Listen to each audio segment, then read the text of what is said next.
Okay, we're all set. Okay, thanks so much.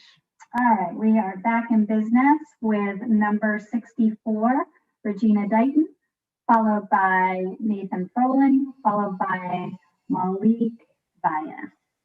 Welcome, Regina. Thank you. Good evening, everyone, and thank you for your dedicated work away into these long days and evenings. I'm testifying in opposition to Senate Bill 1037, an act concerning solid waste management, as a private citizen residing in Windsor, Connecticut. I'm edited my testimony, which I have not submitted written testimony. I'm editing it way down, and I'm not going to repeat any of the very valid points that other people have already stated. What's left for me to emphasize is that the issues relating to this bill and many other issues that affect poor urban communities equally affect poor rural communities. And I've been in and out of this hearing as I've had to tend to other work, but I might have missed, I haven't heard a lot about the effect on poor white rural communities.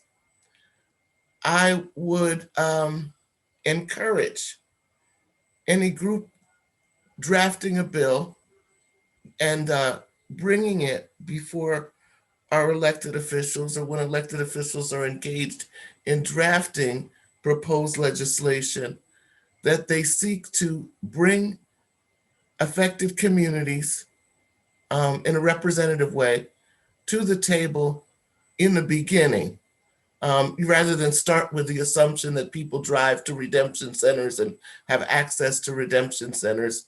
I just suggest on anything they started. And my other kind of general suggestion is just a reminder that for whatever reason, urban voices will often be at the table representing urban voices, but that the same maladies, be it things around teen pregnancy, violence, blah, blah, blah, blah, blah, blah, statistically look very much the same, where rural white poverty is rampant. And kind of if we thought that way, I think we could help bring people together and improve our state.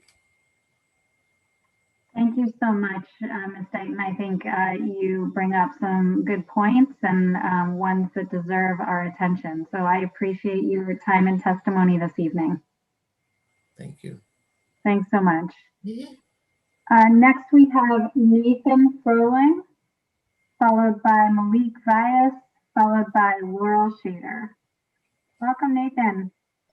Good to see you, Senator Cohen, and dear members of the Environment Committee. It's great to be here and surviving alongside of you today, and appreciate your perseverance in being here. I am Nathan Froling, Director of External Affairs for the Nature Conservancy. We wish to express our conditional support for House Bill 6498 concerning the siting of certain solar facilities on farmlands and core forests. My comments will focus on that bill, but I'll just quickly express that we are in support of SB 926 concerning the presence of PFAS in certain consumer packaging, which we could talk more about, but I'm going to focus on the solar bill. So as an organization that's committed to both land conservation and renewable energy, the Nature Conservancy has a strong interest in the issues of siting large-scale solar. CEQ's special 2017 report, Energy Sprawl in Connecticut, illustrates the concern about grid-scale solar impacting important forest and ag lands. With this in mind, we support the reasonable measures of HB 6498 to improve land protection for those very special areas that Senator Minor was just mentioning, by including increased review for solar projects between 1 and 2 megawatts, and including farmland of statewide importance. However, we must also consider the urgency of addressing climate change and the key role that grid-scale solar must play in meeting zero carbon imperatives. We are guided by two principles. Number one, state policies should not make it more likely that solar installations will be sited on farm or forest land. And two, state policies should not make it more difficult to site solar than other types of potentially impactful development. And in keeping with these principles, the bill's requirement that solar projects furnish a decommissioning bond must not be more demanding on solar applicants than on other types of similarly impactful development. So our support for this bill is therefore conditional depending on if and how the details of this bond are clarified. The state should not make it more difficult to site solar than a fossil fuel power plant, a housing development, or a strip mall. Because this bill can be seen as potentially pitting the need for forest and ag protection against the need for clean energy, it is a reminder that a proactive plan is urgently needed to assure compatible siting of solar energy. And Senator Minor and Mike Trahan were beginning to get into some of really the same underlying issues. Such a plan would determine the megawatts and associated acreage needed for from grid scale solar to meet the state's zero carbon goals, then identify the most suitable land that is potentially available. The 2020 IRP shows that DEEP recognizes and addresses many of the issues of solar siting and plans to launch a stakeholder process to further address these. But as things stand now, we don't believe what we have now is strong enough or sufficiently proactive. So we're very concerned that even with that intention, it may not go far enough. So we provide a more depth discussion about a plan for solar siting in our written testimony. A deliberate, actionable plan for solar siting can assure needed solar deployment happens without impacting important lands. Thank you, and happy to answer any questions you might have. Thank you, Mr. Froehlich. I don't see any questions from the committee. Oh, Representative Hennessy. Hello. So thank you for your testimony. In Bridgeport, down at Seaside Park, there was a landfill that they put this, I guess they spread solar across the entire landfill. It was a, so do you consider that to be a good use, good placement, landfills? Yes, again, I don't know the site-specific circumstances that you're speaking of there in that particular property, but landfills, brownfields are the go-to preference that everyone speaks about. We know that based on doing some back-of-the-envelope calculations, we're going to need about 11,000 acres for grid-scale solar to meet our zero carbon goals. And we've got about 500 to maybe 1,000 acres of brownfields. And so that's not enough, but there are many other types of land that are going to be much more suitable for solar than those prime soils and core forests that we're trying to protect. So again, what we need is, instead of fighting with each other, we're really all trying to do the same thing. We want a sustainable biota, and we also need to deal with clean energy fast. So we need that plan that's going to give us the roadmap that I think Senator Minor and Mike Trahan were kind of alluding to earlier. Okay, thank you. Thank you, Madam Chair.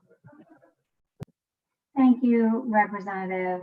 And I don't see any other questions. So thank you, Mr. Froehlich, for your patience and your testimony. Good evening. Thank you.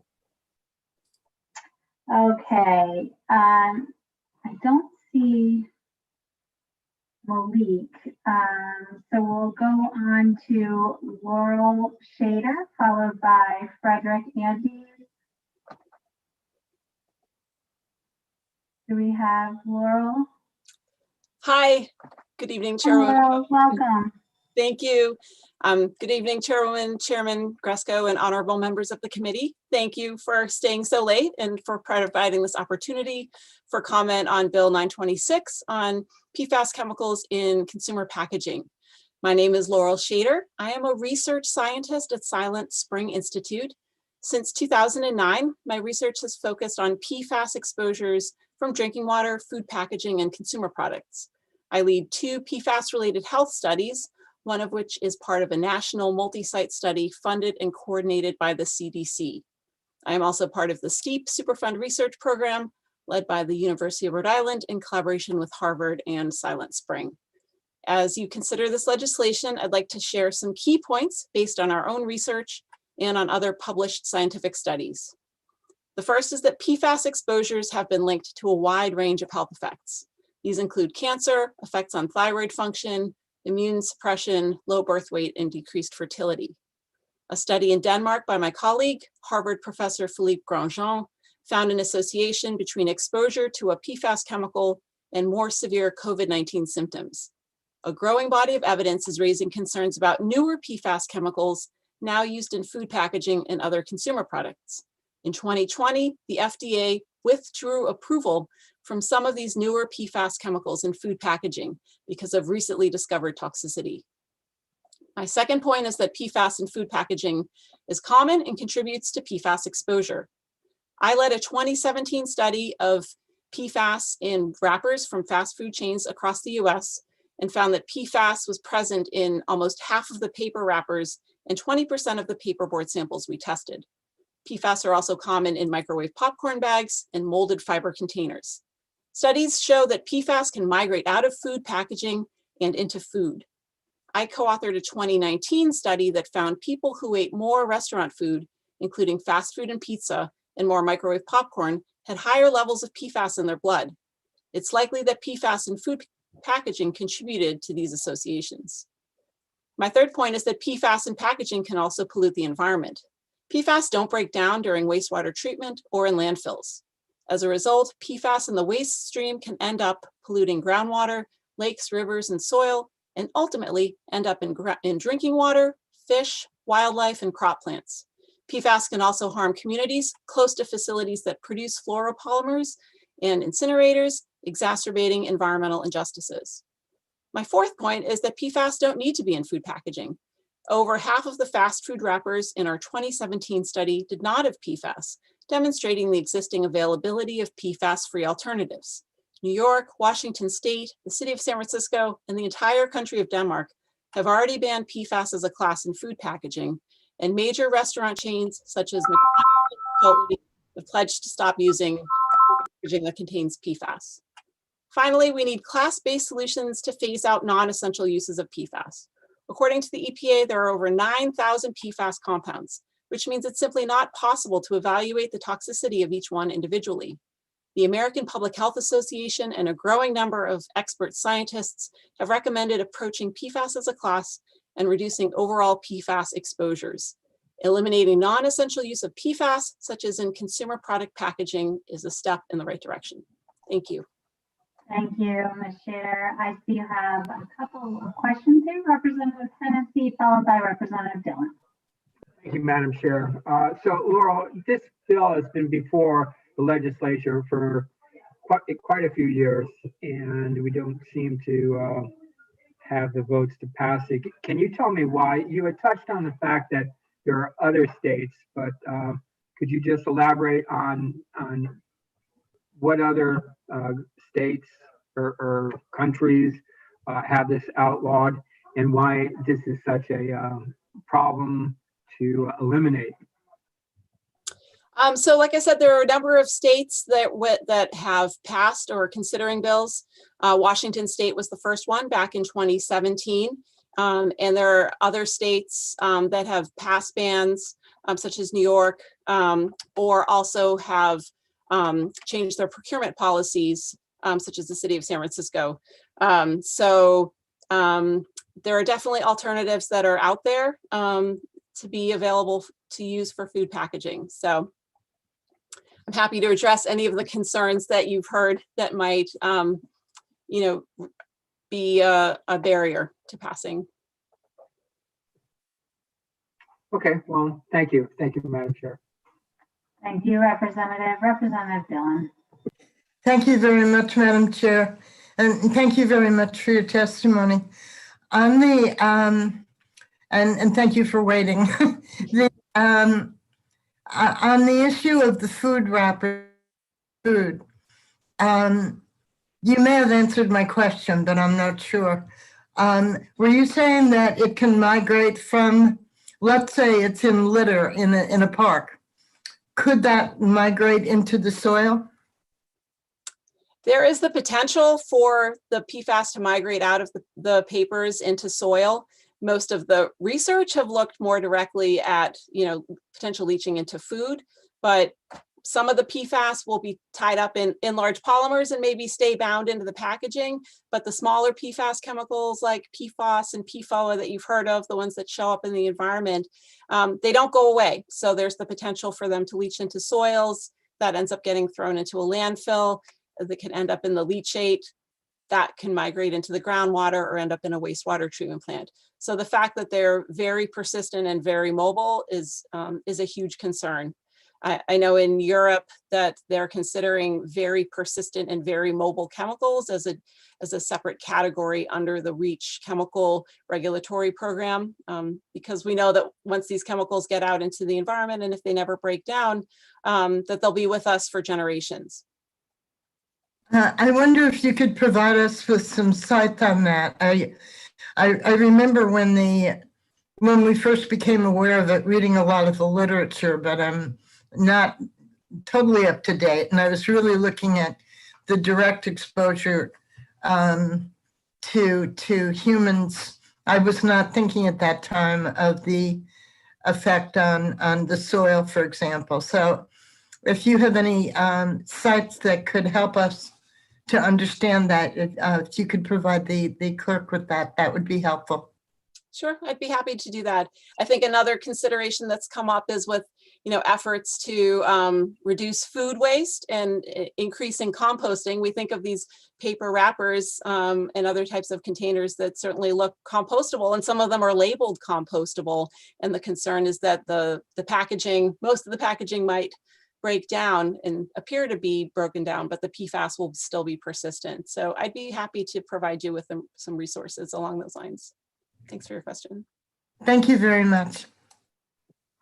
Thank you, Representative. Representative D'Amico. Thank you, Madam Chair. Thank you, Ms. Shader, for coming and waiting so long to testify. So you piqued my curiosity. You made reference at least twice to non-essential uses for PFAS. So that, of course, brings to mind the question, what are some of the essential uses of PFAS that you might identify? Sure. Well, and there's actually a really great framework that was presented by Ian Cousins and a number of other scientists in a 2019 paper. It was a framework that they had actually adapted from the Montreal Protocol and efforts to phase out CFCs that were harming the ozone layer. And they developed three classes of PFAS uses. So one they deemed non-essential. So a use that is not necessary for health or safety. So we might think of fast food wrappers or dental floss or certain ski waxes as falling into that category.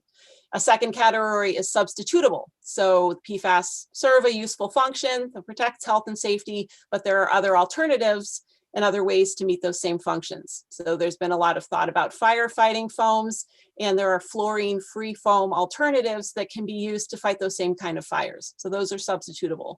And then the third category are essential uses. So for instance, medical devices, or maybe certain types of protective equipment where the use protects health and safety and we don't currently have an alternative. I think an important point the paper makes is that it's not the chemical that's essential, it's the use. And it certainly doesn't preclude that in the future that there might be a substitute and that essential use could be reclassified as substitutable.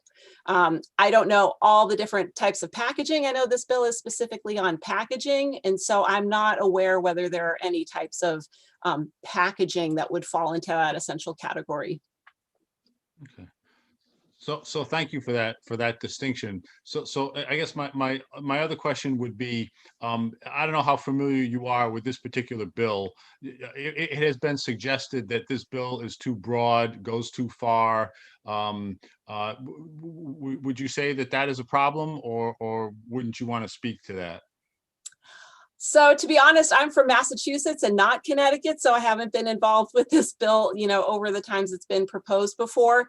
It is more expansive than perhaps some other states that are just specifically focused on food packaging. But again, I think if there are uses of PFAS where, they don't serve an essential function or they're substitutable, it makes sense to really reduce that reliance. And there are really a growing number of scientists who are pushing to really just use PFAS where they're essential and to phase out their uses where they're not essential. Okay. Thank you. I appreciate that. Thank you very much. Thank Thank you, you. Madam Chair. Thank you, Representative, and thank you, Ms. Shader, for your testimony tonight and for your patience. Thank you so much. It was nice to be here. Okay, next we have Frederick Andes, followed by Millie Arciniegas, followed by Alex Rodriguez. Welcome, Fred. Thank you. Good evening. I've been here also since 10 a.m. I wasn't sure if we'd get past the 12-hour mark, but we've made it. Thank you. Thank you for your patience. You're welcome. This is Fred Andes. I'm with the law firm of Barnes and Thornburg, and I work with the PFAS Regulatory Coalition. And what that group is a group, a national group of regulated parties, not including the PFAS chemical manufacturers, but others, whether from paper industry, steel industry, municipalities, a wide variety of industrial and municipal sectors, folks who are concerned about and affected by PFAS requirements, often not because they've actually even used PFAS, but rather because it ends up in their wastewater. And our concern about Senate Bill 926 is exactly what was just stated, which was its breadth, it being so broad that it could have, and we think it will have, some adverse consequences. One issue that was just mentioned was, well, sometimes there are alternatives, sometimes there will be alternatives later. The problem with the bill is it doesn't matter whether there are alternatives or not. The use of the PFAS in packaging is banned. So there are other states like Washington State have said they'll be banned if we can identify alternatives for that use. Here, even if they're essential uses, they're banned regardless of whether there are alternatives. It's also noteworthy that this bill prohibits PFAS being in packaging in any amount, even if you didn't introduce it. Now, often what we find in a lot of the industrial sectors is PFAS, because it's so ubiquitous, it's throughout the environment, it is in the water you bring into your plant that you use when you're making products, whether that's steel or something else. So then you'll end up with PFAS in your products, regardless of whether you put it there. And that would be banned. So again, it's too broad. It goes beyond what we think makes sense. It's also of concern that it regulates PFAS as one class. As was mentioned earlier, the PFAS class of substances is a very broad class, and the toxicity and the bioaccumulation potential of these chemicals varies widely. Some are very toxic, some are not. Some bioaccumulate, some don't. And to simply say, well, we're going to just declare them all dangerous, even though we know that some of them are not, and they are essential for use in medical packaging and other products, seems to us to be very arbitrary and counterproductive. Those are the kind of issues that we think the committee, should address in reviewing and considering this legislation, so it can be appropriately focused on the issues that need to be addressed. Thank you very much. Wow, perfect timing there, Mr. Andes. Thank you. Does the committee have any questions or comments? Seeing none, I thank you for your time and testimony this evening. Thank you. Good night. Good night. Next we have Millie Arciniegas, Alex Rodriguez after Millie, followed by Kevin Boudreaux. Welcome, Millie.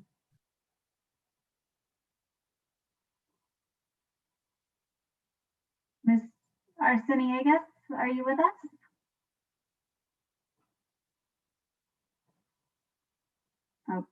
Okay, I'm going to move on to Alex Rodriguez. Oh, I'm here. Oh, Hold on, Senator. There you are. I'm sorry, I was muted. No, Um, no problem. Welcome. I said thank you for continuing this meeting so that to allow us to speak on this bill. Oh, it looks like you went on mute again, Millie.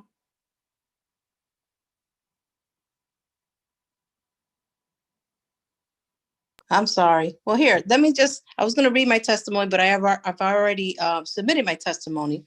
Okay. But this is in reference to the bottles, increasing the bottles. And my name is Millie Arciniegas, and I live in Hartford, and I'm also the executive director of the Hartford Parent University. And over the years, we've been helping families just with basic needs. We are a organization that empowers parents in their children's learning, but even before we could even do that, we have to make sure that their homes are stable and they have the basic needs met, right? And so in doing this, allowing this bill to pass, if it passes, and I'm hoping that it doesn't pass, what it will cause them to have less money for rent, less money for light, less money for hygiene products, less money for shoes, clothing, etc. And it's just to me, it's just even with this whole COVID period, just helping families get through all of this. And then on top of that, if this bill passes, for them to pay another 5 cents for a water bottle or for these drinks that they may never redeem, right? So because they don't have transportation, because they don't have the necessities to even get to the place to redeem it. So I just hope that you guys consider that when you're looking at this bill, and hopefully you can consider not passing this bill so that these families can continue to meet their needs. So thank you for your time. Thank you, Ms. Arciniegas. I appreciate your time and testimony and your perspective. Thank you. I don't see any questions, so I have a good rest of the evening. Yep, you too. Alex Rodriguez is next, followed by Kevin Boudris, followed by Chelsea Gazillo. Welcome, Alex, and I'm seeing you twice in 1 week as well. Thank you, Madam Chair. Always a pleasure. And thank you, distinguished members of the committee, for hearing my testimony tonight. I'm testifying in support of SB 1037, an act concerning solid waste management. I have submitted written testimony. I'd like to start off this testimony on this note. The environmental movement, we have a lot of answering to do when it comes to diversity, equity, and inclusion.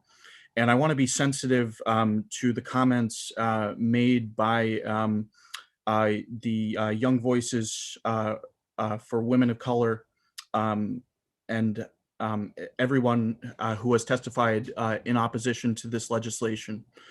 But the reality is this: we are advocating for modernization and expansion of the bottle bill because the cost of not doing anything about our waste management problem will far exceed the fact of not doing anything. There is a public health crisis associated with this waste crisis issue. The Mira incinerator is shutting down because incinerating trash has been the answer for so many years. That, and along with the 4 other waste trash to energy incinerators that we have in Connecticut, it's not sustainable. The environment and the business industries, we don't have to be mutually exclusive. We need to be working together, and working together with bottle redemption centers, and working to increase the handling fee so that in the first year after this bill is passed, the infrastructure is there to support more redemption centers is a key piece of this legislation. Increasing the bottle redemption fee from 5 to 10 cents is another thing I am in support of, because people should have incentive for recycling their goods. And the fact that there will be more goods that will be able to be recycled, such as kombucha bottles, coffee cans, etc., under this is a great motivator. This is going to reduce litter in the streets in an awesome way. And also regarding consumer convenience and education, I just want to reiterate that our position on expanding the bottle is no way to inadvertently penalize our most vulnerable communities. Thank you, and I'll take any questions. Thank you, Alex. I wonder if you want to just expand on that a little bit and provide a position. We're hearing a lot from particularly women from the Hartford community, and I just wanted to allow you to finish your thought on that. So my position on SB 1037 is this: I support the expansion of accepted beverages under this proposal. I support this modernization. I support the increasing of the bottle deposit from 5 to 10 cents, and I support the increased handling fee associated with this piece of legislation. This is meant to reduce litter.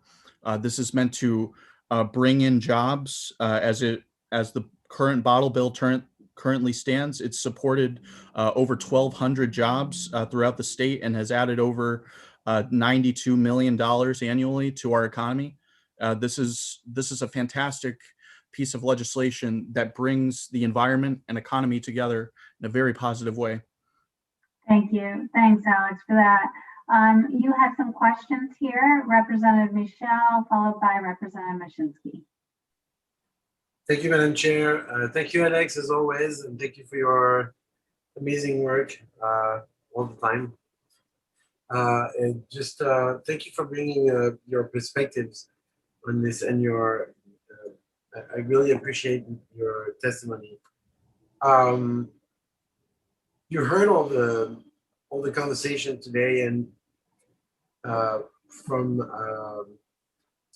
in regards to the concerns with the increase in price, but you also brought the value of protecting the environment and public health, basically. And so I just wanted to acknowledge that and thank you again for your testimony. Thank you, Madam Chair. Thank you, Representative Michelle. Thank you, Representative. Representative Mashinsky, followed by Representative Dillon. Hey, Alex. There's also the issue of cost. You know, if I would think that if waste had to be taken 500 miles away, which is apparently going to happen to Hartford, that we would want to reduce that trip, so make it easier for the people that pay taxes in Hartford. Can you comment on what happens if we don't recycle more of our Hartford materials and they have to be shipped away? I believe that a zero waste point of view is necessary to the future of handling our waste situation. And I see my colleague Kevin Boudris on, and he'll elaborate more on zero waste. But to your question, Representative Mashinsky, this is a clear opportunity to support the economy in a positive way. This is a great way to bring in green jobs, because when we talk about green jobs, we're not only talking about solar, and we're not only talking about energy efficiency, we're not only talking about farming. This is, in fact, a green job, bottle redemption center jobs, and to be able to support this effort and provide this opportunity for youth in Hartford or youth in any other urban center located in our state, this opportunity to work there, I think is a part of the green economy that many of my colleagues are striving for. And we do, in fact, want to include the voices who aren't always at the table, such as the women voices of color. Okay, and they seem to reject any suggestion for making this a economic benefit to their neighborhood, including reverse vending machines. And I was surprised by that. It may have something to do with who hired their lobbyist, but a reverse vending machine is not that big. I mean, it seems to me you could fit it into an urban neighborhood, and that people could make extra money by bringing in bottles and cans and cashing it in like they do in my town. But do you agree that there's really no way to put any reverse vending machines in Hartford neighborhoods, or do you think that's overblown? I think that's an exaggeration. Respectfully, I think there is opportunity for that in the city of Hartford. If I looked over to Park Street in Hartford, I see many businesses participating in the bottle redemption program. They collectively they collectively travel to recycle of their products at the nearest bottle redemption center. Okay, thank you, Alex. Thanks, Madam Chair. Thank you, Representative Mashinsky. Representative Dillon, followed by Representative Harding. Thank you, Madam Chair, and thank you, Alex, for staying and testifying tonight. I wanted to thank you for the way that you opened your testimony. I had already read your written testimony, but you're quite right that there's a lot of work to do. A lot of, I don't know enough to be able to characterize what's going on in the north end of Hartford. And I thought I sort of knew it, but I lived in New Haven, so it would really be, I would be getting ahead of the data, so to speak, to characterize it. And people put a lot of reasons out there. So, but people did take the time to be here, and they did express things. I would have to say in New Haven, I got astounding pushback on the single-use plastic bag when it was first introduced. People who were very excited then when the 10 cents came up. You know, I remember talking to the chairs, one of whom never forgave me, about exempting women on WIC, and because we have a food insecurity issue as well, and there were a lot of questions about shifting the cost, because the cost of not doing anything is a hidden cost, and the cost of doing something is exposed, and that took a fair amount of conversation over a two-year time.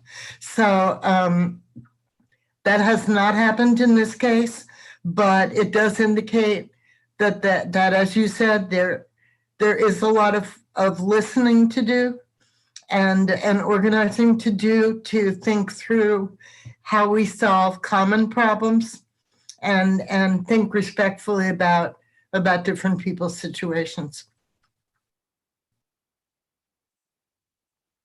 Thank you, Representative Dillon. Representative Harding. Thank you, Madam Chair, and Alex, thank you very much for sticking out till now past 11 o'clock, and for your testimony and for your advocacy. I just have a question, just following up on the issue with the seeming inequality in the Metro Hartford area, or Hartford in general, in terms of redemption rates.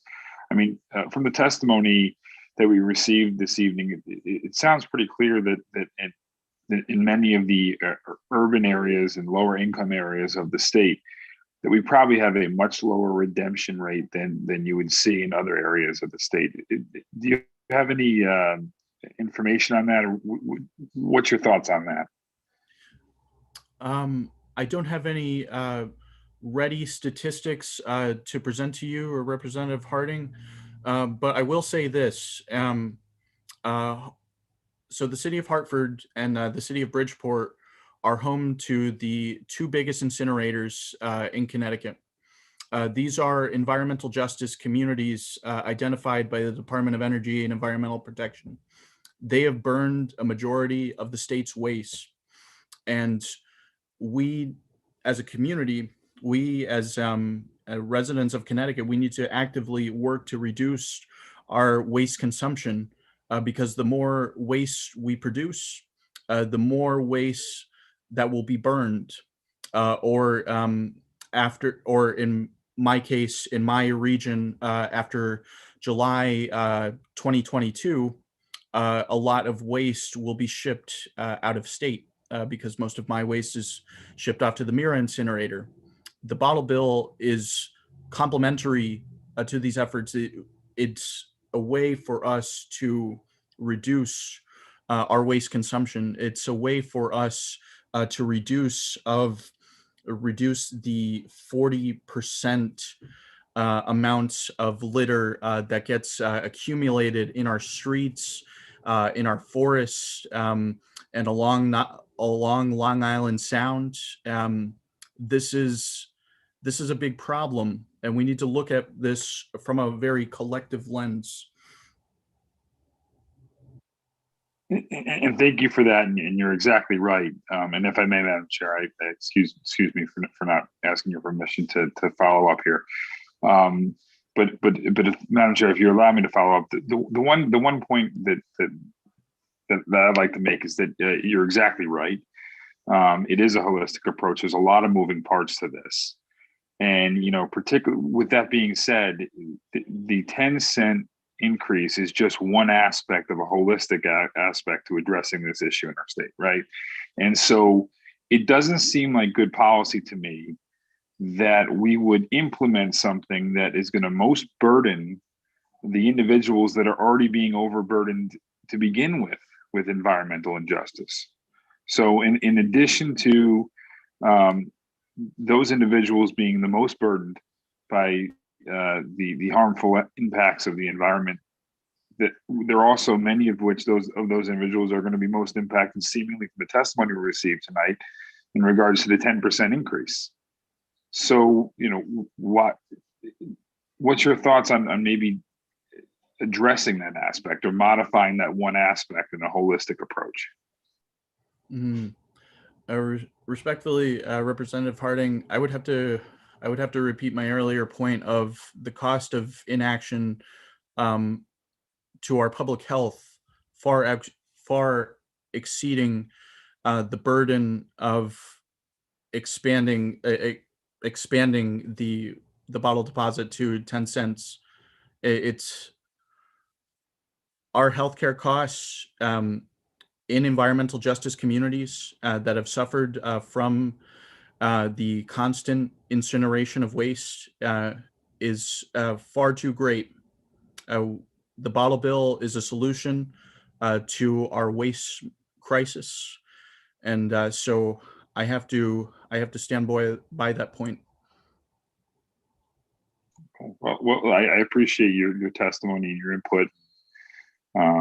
It's a difficult, as you began your testimony, it's a difficult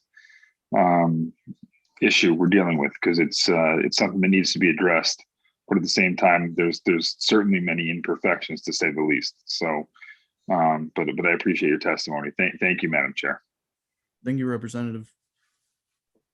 Thank you, Representative. And thank you, Mr. Rodriguez. I do not see any other hands raised at this time. So thank you for your time and testimony this evening. Always a pleasure, Senator Cohen. Good evening, everybody. So we have Kevin Boudris up next, followed by Chelsea Gazzillo, followed by Dan Bosley. Welcome, Kevin.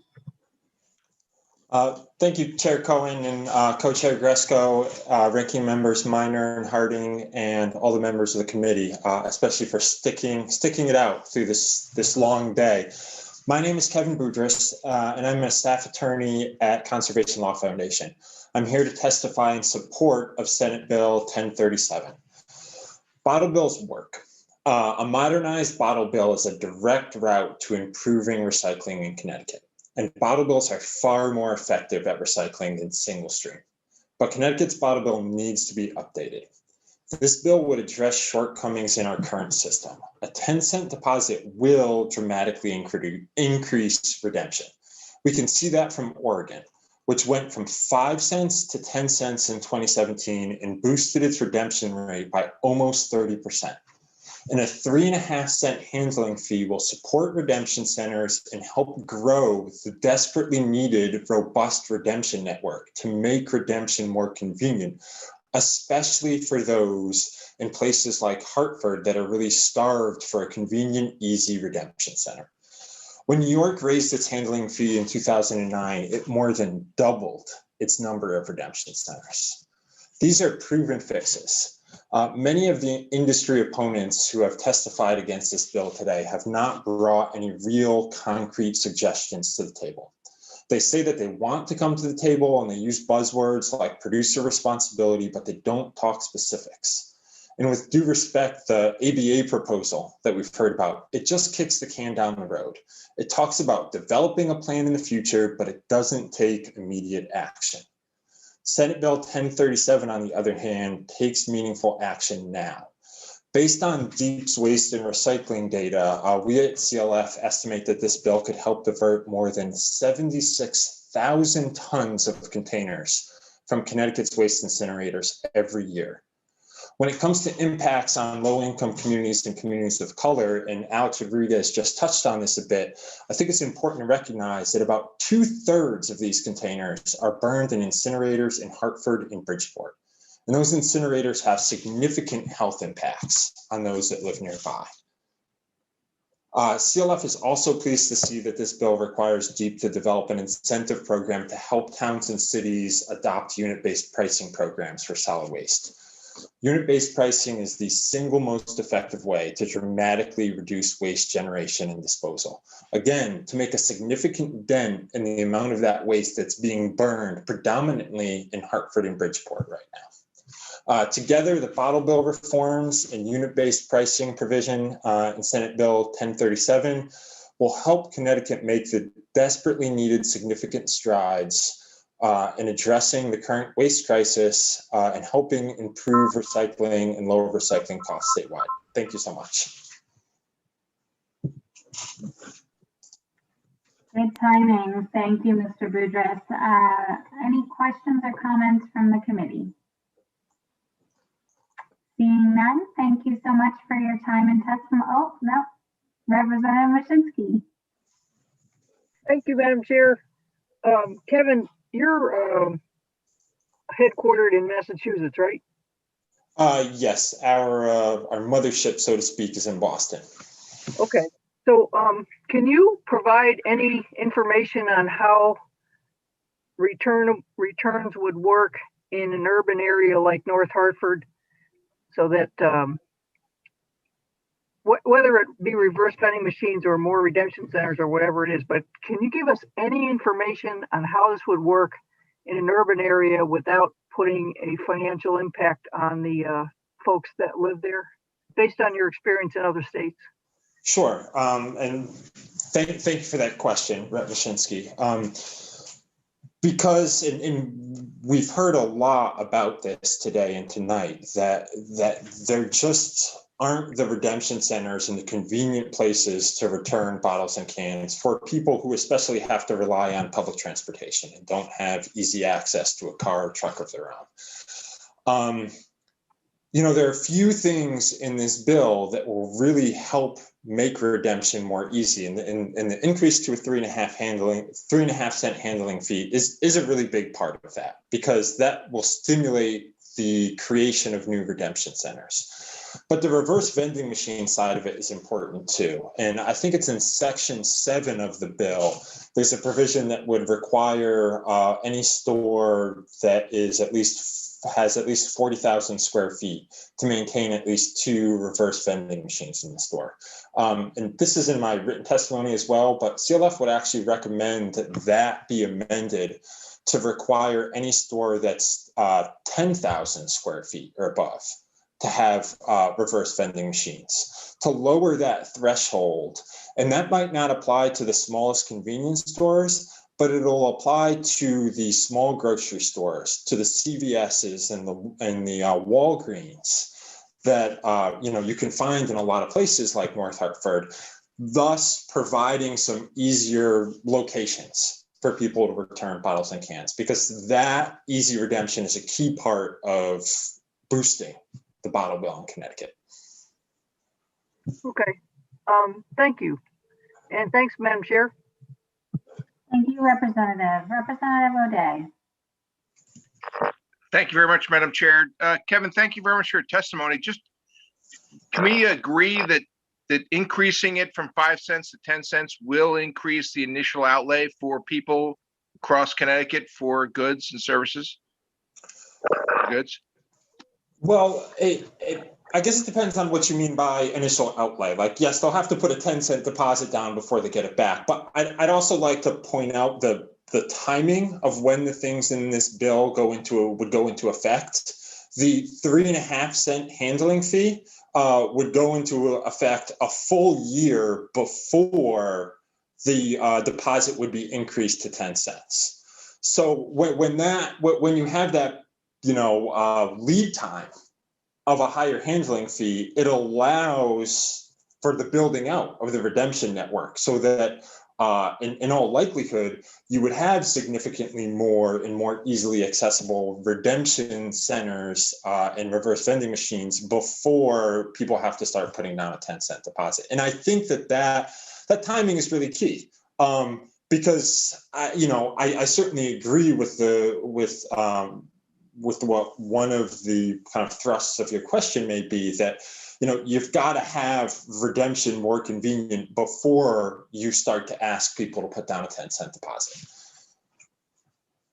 So I based on your testimony, I assume you'd be okay with leaving it at 5 cents for a period of time, whether it's a year or 2 years, before it goes to 10 cents, until the redemption centers get up and running and readily available for those that need it most. Is that a fair statement, or would you disagree with that? No, it's absolutely a fair statement to say that we need the higher handling fee, we need the better redemption network first, and then you increase the deposit. But what I think is important is that time be set out in the bill, that it not push the decision on the increased deposit down the line. Like, let's do it all at once, even if it's on a spread out timetable, to make sure that we don't have to come back and keep fixing it. Because an increased deposit, when it happens, is crucial here. Again, we saw in Oregon that they got that huge boost in redemption with a higher deposit. And that's really what needs to happen here after the handling fee is increased. Thank you very much for your testimony. Appreciate it. Thank you, Madam Chair. Thank you, sir. Thank you, Representative. Senator Minor. Thank you, Madam Chair. So throughout the day, we've heard from people that operate very small liquor stores that expanding the amount of items that would carry a redemption fee is really going to be difficult for them to manage. I noticed that on the public hearing document, it must be a mistake. It says Rhode Island. Can you tell me how similar businesses in Rhode Island handle that expanded redemption quantity? Sure. So it is not a mistake on the on the agenda. I live in Rhode Island. I live in Providence. I will say that we do not have a bottle bill in Rhode Island, which is a source of great dismay for myself and my colleagues. And it's something we're actually working hard on. Both the House Environment Committee and the Senate Environment Committee in Rhode Island both heard recently legislation that would put in place a bottle bill in Rhode Island with a 10-cent deposit and a 3.5-cent handling fee. On the issue of wine and liquor stores and the needed space. I mean, I think that one of another important provision in this bill is that it doesn't automatically expand to include wine and liquor. It says if the state doesn't, within the next few years, achieve a true 80% recycling rate on wine and liquor, which we know a bottle bill can achieve, then they come into the bottle bill. So, if in the meantime, bringing everyone to the table, the state can accomplish that high recycling rate, then these bottles wouldn't need to come into the bottle bill. But if we can't, then getting all of that glass, especially out of the single stream system, is really vital when it comes to, budgets for towns and cities and the amount that residents are paying for single stream recycling right now. And thank you, Madam Chair. My last question is, my concern over time has been that the legislature and to some degree, one administration or the other has taken any extra money that's been available in the bottle redemption program and used it for other things. Wouldn't the state be better off developing a program that kind of divests that chance by vesting it with a nonprofit, kind of an EPR program where the state can't really dip into it? Money that is programmed for additional redemption facilities or additional reverse vending machines for municipalities or whatever, optics in a waste system. I think I spoke about the Pink Care program and how it seems to function rather flawlessly. Why wouldn't we be better off moving toward that kind of a program as opposed to a state-run program where the urge is always there? I certainly agree that as much as possible, reinvesting the unclaimed deposits back into the recycling system in whatever shape or form that takes is a good idea. Absolutely on board with that. When it comes to kind of setting up a stewardship organization to manage the program, I think that can be something that's a good idea to explore down the line, but the system needs help right now. We need to boost the redemption rate, and we especially need to increase the handling fee, again, to make sure that redemption is more convenient for folks. And we can do that right away. It would take longer to transition to a stewardship system. So let's do the things right now that we know will help the system boost recycling, divert waste from incinerators, and potentially move towards stewardship down the line is how I would see the proper order of things in my mind. Thank you. Thank you for hanging in there with us. Thank you. Thanks, Senator Minor. Kevin, you mentioned Rhode Island was hearing a bill on bottle redemption. Was that this session recently that they were hearing that? Yes, within the past few weeks. Our hearing in the House was maybe 4 weeks ago, and the hearing in the Senate was 2 weeks ago. Okay. Are there any other states also exploring bottle deposit systems?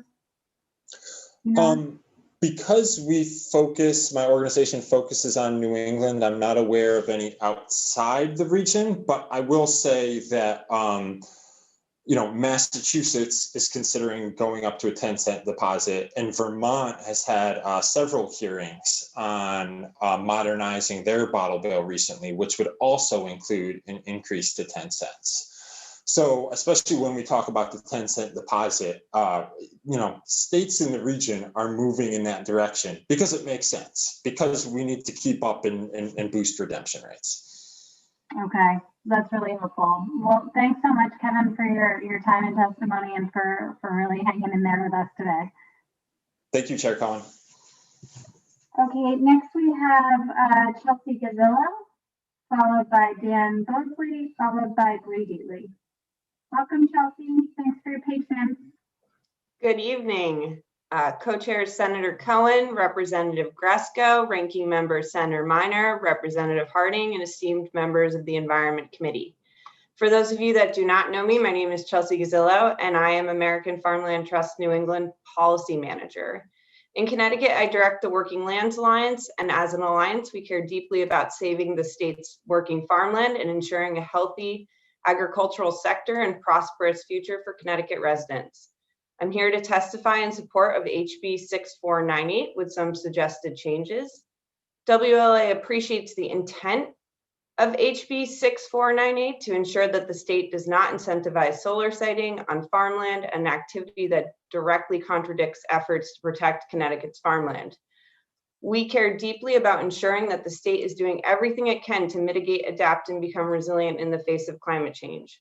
We also firmly believe that our working lands and the ecosystem services they provide should not be overlooked as a primary tool to the state's efforts to do so. We also recognize that not all land is created equal, as Senator Minor pointed out earlier, and know that many Connecticut farmers are land-rich, cash-poor. This means in some cases where the land has not been protected, the lease payments from a solar developer on part of the farm may be key in keeping a farming operation in business, and that without such an additional income source, the entire farm may be in jeopardy of being sold for development. WLA does not, however, support the displacement of agriculture from farmland, especially from prime and statewide important farmland. Over the past 5 years as an alliance, we have seen many of the state's prime and important farmlands be lost to solar development. In the summer of 2020, AFT released a New England farmland solar siting brief, which outlines that Connecticut must do more to protect our working lands, including requiring solar developers to provide a decommissioning plan for large-scale solar arrays, something that many other New England states require, and I can provide the report to the committee after this briefing. The state already requires that large-scale solar arrays over 1 megawatt be reviewed by the Siting Council, and that projects over 2 megawatts need to be reviewed by DOAG and DEEP. The Council on Environmental Quality saw 9 of these applications under the 2 megawatt threshold in 2020. This legislation will ensure that all solar siting proposals on farmland and core forests are put in front of the Siting Council, are reviewed for their impacts that they will have on the agricultural sector and our environment. We also request that the legislature add a member of the Connecticut Siting Council to the Connecticut Siting Council that has agricultural experience. To conclude, HB 6498 is a small step and by no means the last step that the state can take to strengthen smart solar siting requirements in Connecticut. Thank you for your time. Thank you so much, Chelsea. I see you have a question from Representative Horn. Thank you, Madam Chair, and thank you, Chelsea, for hanging in with us in this long day. I wanted to ask you about, there's other testimony much earlier in the day about whether this proposal, rather than be based on megawatts, it ought to be based on acreage instead. And I wondered whether you had any comment or thoughts about that. It is a good question. And I think at this hour, I don't know if I can provide you with the best comprehensive Not a moment answer. for deep creativity, I hear you. Yeah. But I can ask Emily Cole at American Farmland Trust, who's our New England Deputy Director and has done a lot of research around smart solar siting in New England, what she thinks, and get back to you. Thanks, I appreciate that. And I also just want to appreciate your thoughts on how to make sure that we both preserve, prime forest, prime agricultural land, while also understanding the, serious the real economics that farmers are facing throughout the state. So I thank you for all your work on this issue and for hanging in there with us tonight. So nice to see you, Chelsea. Thank you, Yeah, Madam. it's good to see you too. Thank you, Representative. And I don't see any other questions. If you could copy the chairs on that communication that you sent to Representative Horn, I'd be interested in that as well. And Yeah, thank definitely. you. Thank you so much, Chelsea, for your time and testimony today. Thank you all. Have a good evening. You too. All right, next up we have Dan Bosley, followed by Bree Deatley, followed by Sheila Burney. Dan, you're up. Thank you much, Chair Cohen, and through you to your committee. For the record, my name is Dan Bosley.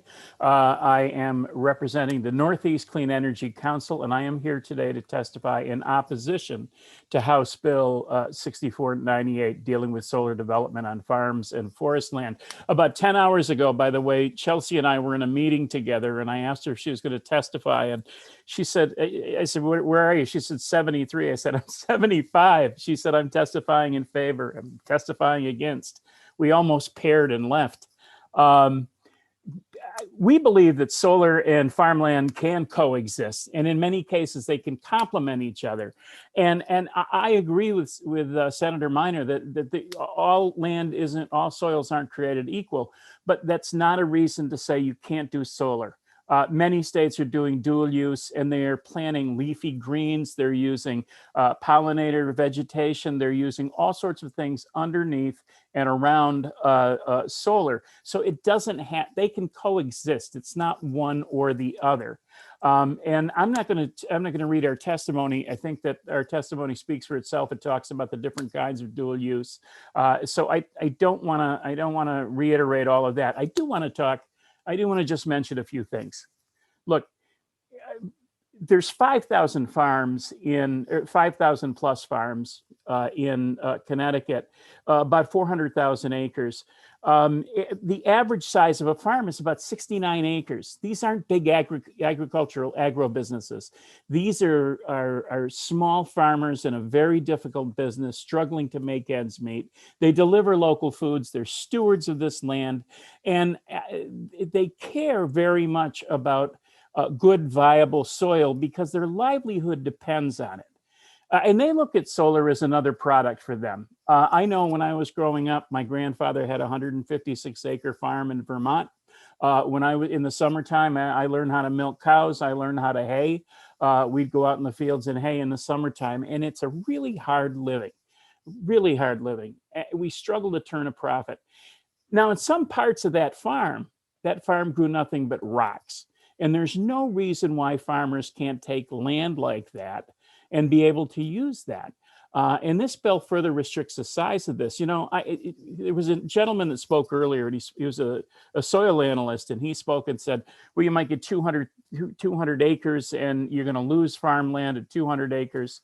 Well, that's absurd. You already have a law that says that anything over 2 acres, anything over 2 megawatts would be subject to the heightened review and all of the statewide farmland of important studies. So that's already happening. What we're talking about are small farmers that are using 4 acres, which is a megawatt. That's a really small farm, and they ought to be able to make money on solar and be able to grow their crops. Thank you, Madam Chair. Well, thank you, Dan. We appreciate your sticking with us and for your perspective and for your testimony. I don't see any hands raised in the room. So again, thank you for your patience and your testimony. Thank you, Mr. Chairman. Next, we're going to go to Bree Deatley, followed by Betsy Garrett. Thank you, Chair Gresco and Chair Cohen and members of the committee. My name is Bree Deatley. I'm a partner at Northbridge Environmental in Westford, Massachusetts, and I'm here tonight representing the American Beverage Association and its Connecticut members who bottle and sell soft drinks and other refreshment beverages in the state. As you have heard various times before during the last 13 hours, the American Beverage Association and our members in Connecticut have advanced a proposal based on a product stewardship model for turning the corner, reaching a turning point potentially with the deposit law in Connecticut, and we hope in the entire region. We've shared that with the chairs. It is attached to my written testimony. Many of you have seen it because we've been circulating with various stakeholders over the last couple of months. What we really want to do is create a next generation system. Connecticut needs its bottle bill to work better. It is the poorest performing bottle bill in the country. We as an industry need the bottle bill to work better. We need more containers back to make new bottles out of the old ones. And at 44%, that's not a very effective system.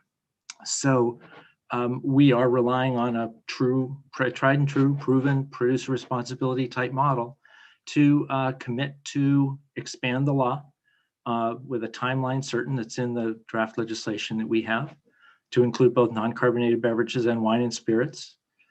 We want to plan for that expansion. We don't want to just hope it works when we add products to the law.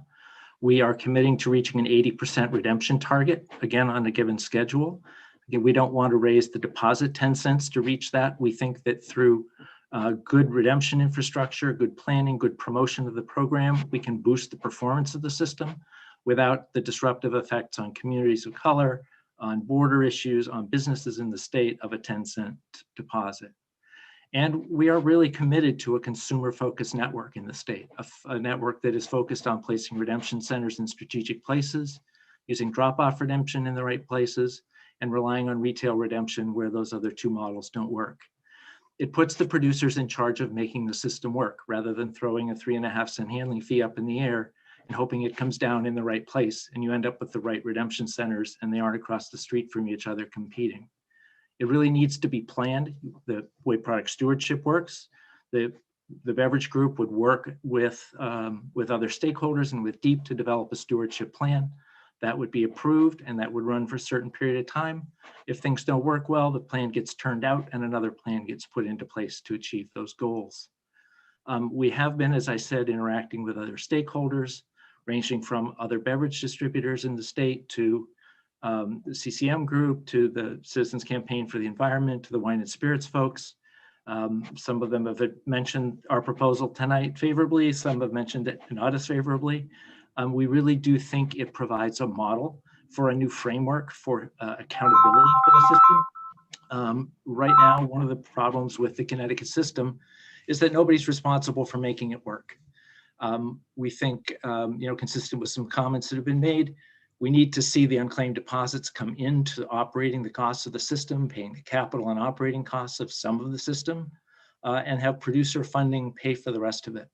That's the way in which the system can be accountable and can perform better over the long term, and hopefully make this session the last session that y'all have to have a hearing on the bottle bill. Well, thank you for that injection of a little humor at the end of that, Bree. We've been at this a long time and appreciate your work on this. I have a couple of questions myself before we go to the rest of the members. You did say you heard some of the previous testimony from other individuals. If you've stuck with us for 13 hours and or 14 hours, and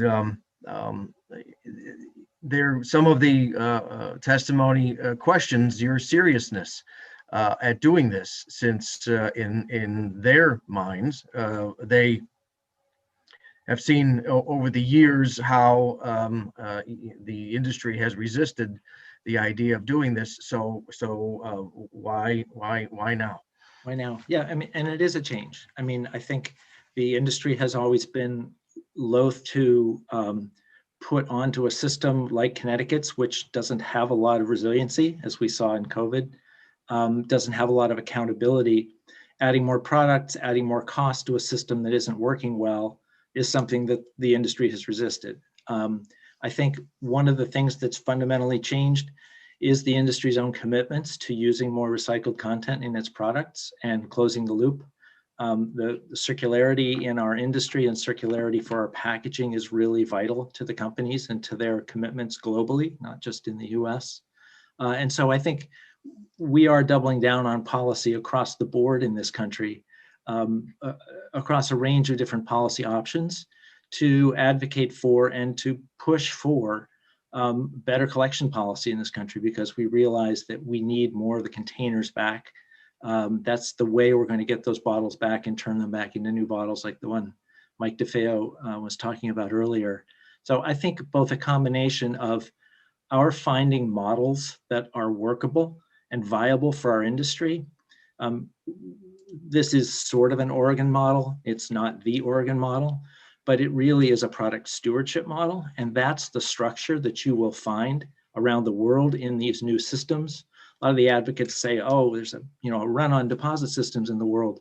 Well, part of the reason is that a centrally managed producer responsibility system for deposits is something that our industry and others have found acceptable as a model that can work because it's accountable. You can manage its efficiency. You can manage its performance. And that's something that we couldn't do and have not historically been able to do in the Northeast with these sort of decentralized systems. And so I think we found a model, and I think we have found a real a goal or an objective in terms of closing the loop on our products. Sorry, that was a little rambling, but. It was very informative.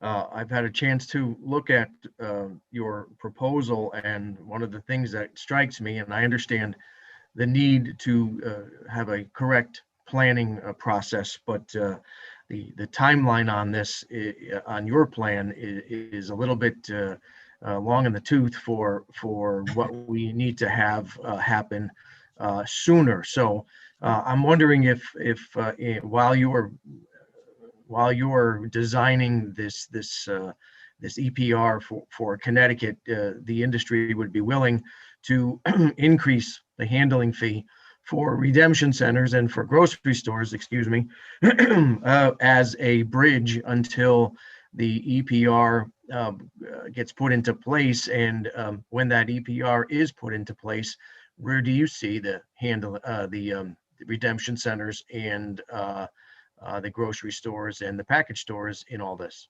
Right. I mean, I think, Mr. Chair, that there's that there is a role that, we anticipate a significant role for independent redemption centers in this system. The centers that are in place now, we need them to be part of the system, but we need more of them. And maybe they would be operated by operators today who are in the system. Maybe they would be operated by the producer group as they are in Oregon. That's flexible, but I can understand the need to provide some sort of bridge for the redemption centers that are out there today. We have offered that up before as an industry, as a sort of to get over to the other side of a tough time. My concern would be, and again, I have to talk to my clients about this, but my concern is that if across the board we raise the handling fee so significantly, what would happen is infrastructure would be built. I mean, a producer system, a producer organization needs some discretion and some judgment and some skill applied to what the redemption infrastructure is going to look like. To raise the handling fee across the board and then wait a couple of years and say, well, here's the system you have to run, is not exactly the right model. It's more like I'd rather be held to putting the system in place faster than being put in charge of a system that we weren't able to design, because that sort of defeats the entire purpose. That we want this to be thoughtful, willful, and directed to be successful and to work, because there's no sense in our being involved in it if it doesn't. So letting a system evolve willy-nilly based on a higher handling fee and then come in and try to get control of it doesn't sound terribly appealing. Understood, and that was my time. So we're going to go to Senator Minor next, followed by Representative Mashinsky, followed by Representative O'Day.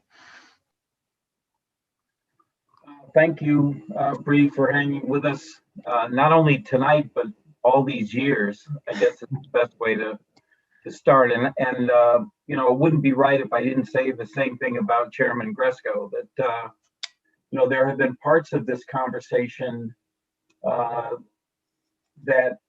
we've struggled with, and through it all, I think he's always kept his eye on the ball. I appreciated the back and forth that you two just had. And I was thinking, in terms of the timeline, there's kind of that urgent timeline that he spoke about, perhaps. But it seems to me that if everybody put their head together collectively, maybe the run out timeline wouldn't be so long either. Do you have a sense of how quickly, if there was coalescence around a concept, that might actually play itself out? Because I'm not hearing you say do away with the nickel deposits. No. I'm not hearing you say do away with the redemption centers. Nope. I'm not hearing you say a number of the things that have kind of been poisoned in the water when I brought them up in the past or others.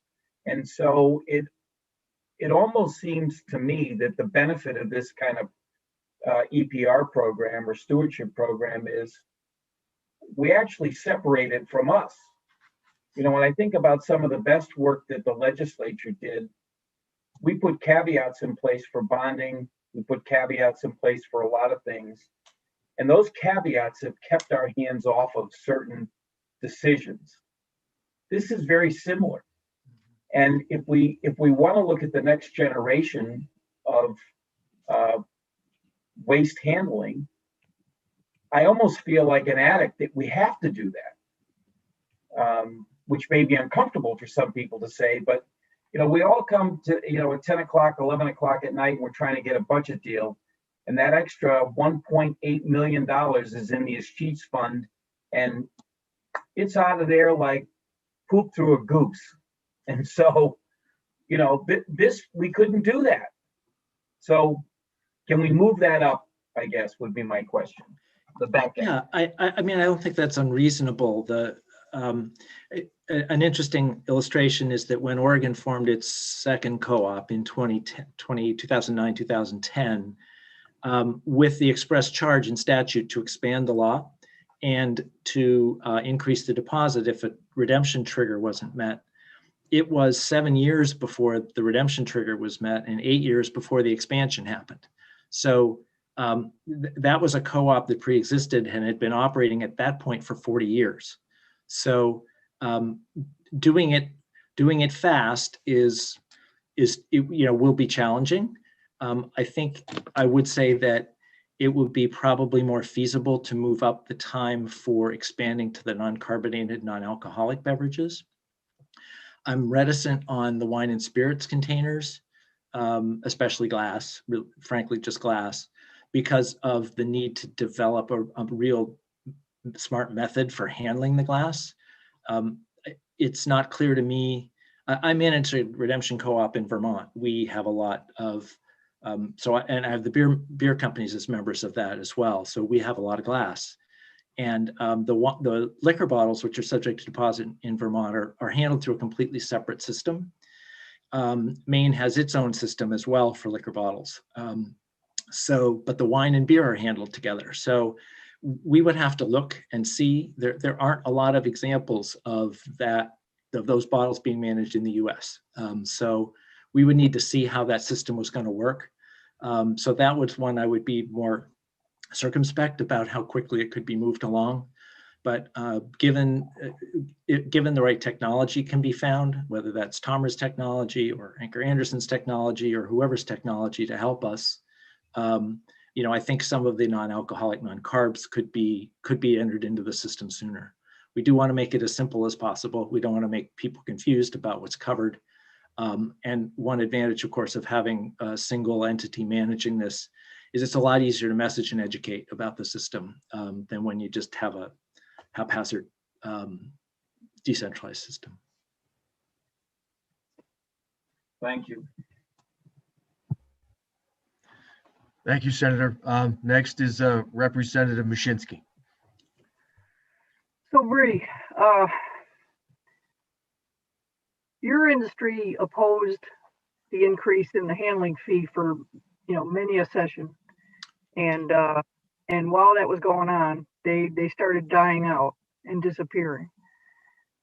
So if you take over now, make your own system, if I were them, I would think your industry is getting ready to slit their throat. That basically they would be pushed aside for an industry model after having served the state because we passed the law that set them up.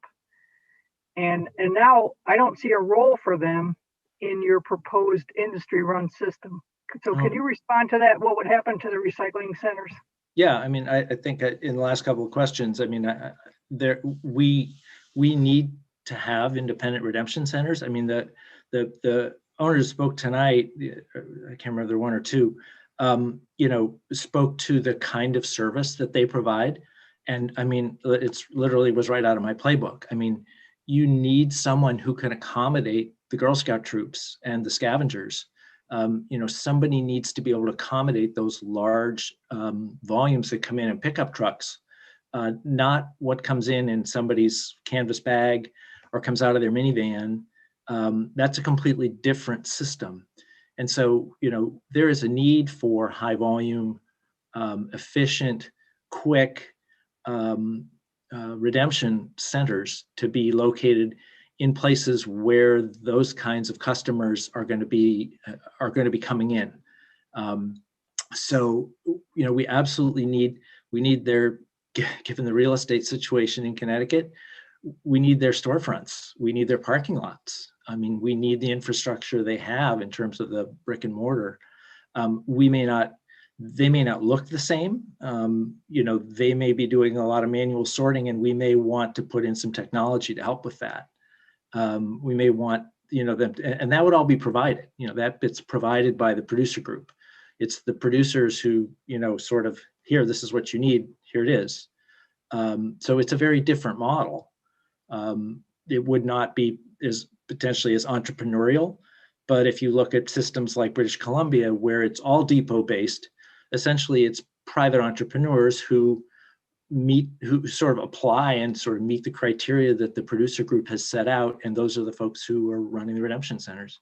But especially in Connecticut's case, you know, they have something we need, which is, you know, sites and customers and locations.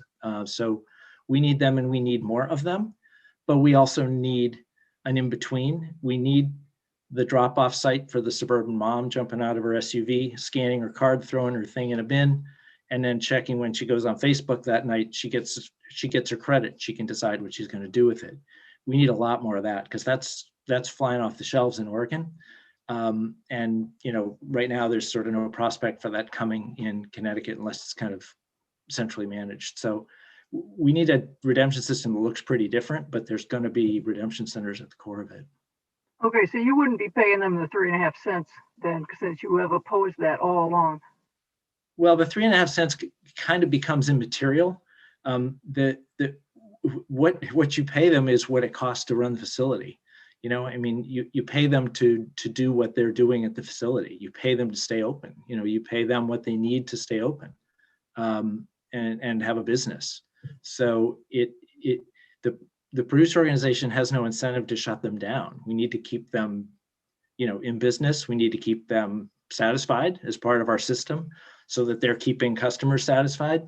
It puts the system on its head when you realize that you're actually running it for the purposes of making it work, as opposed to running it for the purposes of throwing money off to the state, throwing money off to this person, doing that for this person. When there's somebody who's responsible for actually making the system work and meet performance goals, it really changes everything in how the system is set up and run. And that's kind of what I think we all have to sort of struggle to get our heads around, because that is the way these systems are being run. They're catching on in the UK and Scotland because that's the way these systems are going to be run, because the beverage companies and their retail customers realize that's the only way to make it work. Now, we had testimony earlier tonight from Hartford residents that they didn't see there was any room for redemption centers in Hartford, or even reverse vending machines. Can you comment on that? You know, there are plenty of urban areas, you know, in in various deposit jurisdictions that come up with different mixes of redemption. I mean, I don't think, you know, it doesn't necessarily mean you go into a convenience store that's in a neighborhood or a bodega and throw a reverse vending machine in the front door so people can stand there and feed one bottle at a time. But it could mean that you can work with community development folks and you can cite things, you know, in those neighborhoods, in those communities that are the right kind of, you know, the right kind of infrastructure for those communities, where you're sensitive to the fact that there isn't maybe public transport or way for people to haul stuff around. But there's definitely ways to serve urban communities because it happens all the time in other places. Thank you, Bree. Sure. Thank you, Mary. Next is Representative O'Day. Thank you very much, Mr. Chair. And sir, just a couple of things. We agree based on, I believe on your testimony, the system currently exists is broken. I mean, can we agree on that? It is certainly underperforming, Representative. And so the one consensus I think we have over the last 14 hours is that the handling fee should go up to 3.5 cents. Did I hear you say that you don't agree with that, or? Yeah, I don't think I do agree with that, Representative. I think the purpose of the handling fee, you know, is to compensate redemption centers and retailers for, you know, for their costs. The idea here is that we're going to be building out a new redemption system that's going to be managed by a producer organization, and there won't be a handling fee anymore. There will be, you know, the producer organization will be responsible for funding the redemption infrastructure. So it pays for it. There doesn't need to be a mandated number in statute to make that happen, because the producers have to have the infrastructure and have to pay for it. So what I could see, we were talking about earlier, I could see a need to bridge redemption centers who are currently in the system and struggling to get to the point where the system is set up and the infrastructure is brought in and they're able to sort of become under the new system. But as I said before, increasing the 3.5 cents across the board now means that systems, facilities, locations, infrastructure is going to be built, and then the producers are going to have to work with that. And that isn't the idea for this bill. The idea for this approach is to be able to design that system and design it smart and design it well. And so you want the flexibility to be able to build that system out with a plan in mind and a strategy in mind, not just simply, as I said, throw the 3.5 cents in the air and hope it comes down in the right place. So I think we are open to looking at how to bridge redemption centers over, and then working with our retail customers and others to put together a system that will make sense and will endure over the long run, instead of having to keep coming back to you and looking for more handling fees and everything else. I mean, are they mutually exclusive? I mean, in other words, can't you do both? Yeah, you can do both, but you're going to have a system that you won't have designed. So it's sort of like, sure, you can put a lot more redemption centers out there right now because you raised the handling fee, but you don't know where they're going to be. You don't know if they're going to be well located. You don't know if they're going to be serving the neighborhoods that you need them serving. You don't know if they're going to be in good locations or bad. The idea here is that we're trying to set a plan up so that what happens as a consequence of these changes isn't just sort of a wish and a prayer. We're trying to set this up so that this is a deliberate, thoughtful process to arrive at a conclusion of a high redemption rate of a lot of containers, as opposed to saying, gee, we sure hope this works, which is kind of what the distributor-based redemption systems in the Northeast do. And they don't work very well. I mean, you know, Massachusetts and Connecticut are vying for the 40% level on redemption these days. And that is not a success. And raising the handling fee doesn't make more redemption happen. More redemption centers don't make more redemption happen. Even Tom will tell you that. All it means is you get more redemption centers and they're fighting over the same containers. That doesn't help with redemption. You need to improve the system so that people want to come to the redemption centers, that people are getting something from that. They're encouraged to do it, and turn the system on its head. You need to sell the system and make it desirable. Doesn't that assume that you've got a system in place that works at least somewhat? And I say that because right now, I will tell you, my experience has been a disaster. So you may have heard, 12 hours ago. I did. So you can understand then why a number of us are impatient. Like this has taken too long to work, in my humble opinion. Indeed, and throwing another 30% of containers at it and doubling the deposit. So we throw New York and Rhode Island and Massachusetts containers at it while it's broken is not a solution. It's the old doing the same thing and expecting a different outcome is insanity. And making a broken program bigger is not a solution. Give us some time to set up a system that makes some sense. Let's get us from here to there if we need to do that, but let us set that system up so that it makes sense. You and I are on the same exact page there. I humbly believe going from 5 cents to 10 cents makes no sense when it's not working now at 5 cents. But I'm hopeful that getting the experts together, something along the lines of increasing the handling fee, keeping it at 5 cents, and improving the current system, and then talking about going from 5 to 10 cents is the way to go. But again, walk or crawl before you walk before you run. But I think we're actually on the same page. It sounds like you're willing to sit down at the table and be part of the solution, and help us in this process. But I will say, can you understand how impatient we are? This has been years, and granted, I've only been here for 9, but you can understand the frustration of those of us and those who are pushing this as to why we need to do something fairly quickly. Quickly, but prudently. Understood. Thank you, Representative O'Day. Next, we're going to go to Representative Parker. Thank you, Mr. Chair. Hi, Bree. I'm John Michael. Rep. O'Day said he's been here for 9 years. I've been here for about 3 months, so I'm very much newer to this. So forgive if I'm asking some basic questions, but I'm interested in your testimony. You referenced that producers will fund the system through material-specific fees to cover costs.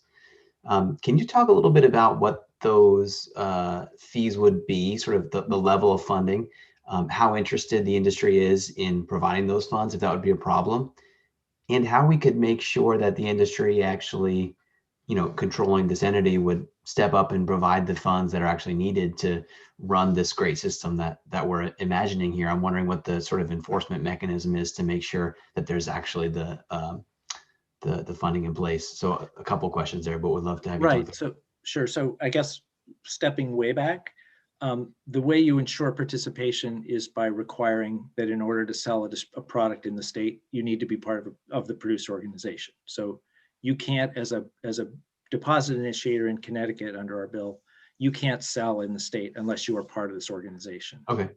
Being part of that organization compels you to pay the fees that the organization has established for membership and for material handling. So fee setting is always the sausage making of any producer responsibility system. I can tell you in I think real general terms that probably make some sense, and that is that one of the core principles of these systems is that each material supports its own costs. So let's take PET bottles. So you look at the network that handles the PET bottles, you look at the redemption centers, what it costs to redeem a container at a redemption center through a reverse vending machine, what it costs to transport it, get it to a location, bail it, and sell it. What is the cost of that system for PET across all the PET in the whole state? Mm-hmm. And then you deduct the value that you get from that when you sell it. That net difference, you spread across all the PET bottles that get sold by the producers who are part of the organization. And so a PET bottle producer is going to pay X cents for a bottle of this size and X times something cents for a bottle of a different size. And the same thing happens for the different materials. So essentially what isn't made up for by the unclaimed deposits and the scrap revenue gets paid in by the producers. And that's the fee that they need to essentially pay to make the system work. Can you So- talk in round terms about what those numbers might be? Do you have a sense what it would cost to run this in Connecticut? You know, the folks in Oregon, you know, will say, you know, a lot of people say that driving costs down to around $0.015 a container for the system is sort of a holy grail. That's, you know, that's driving costs down to a really efficient bare minimum.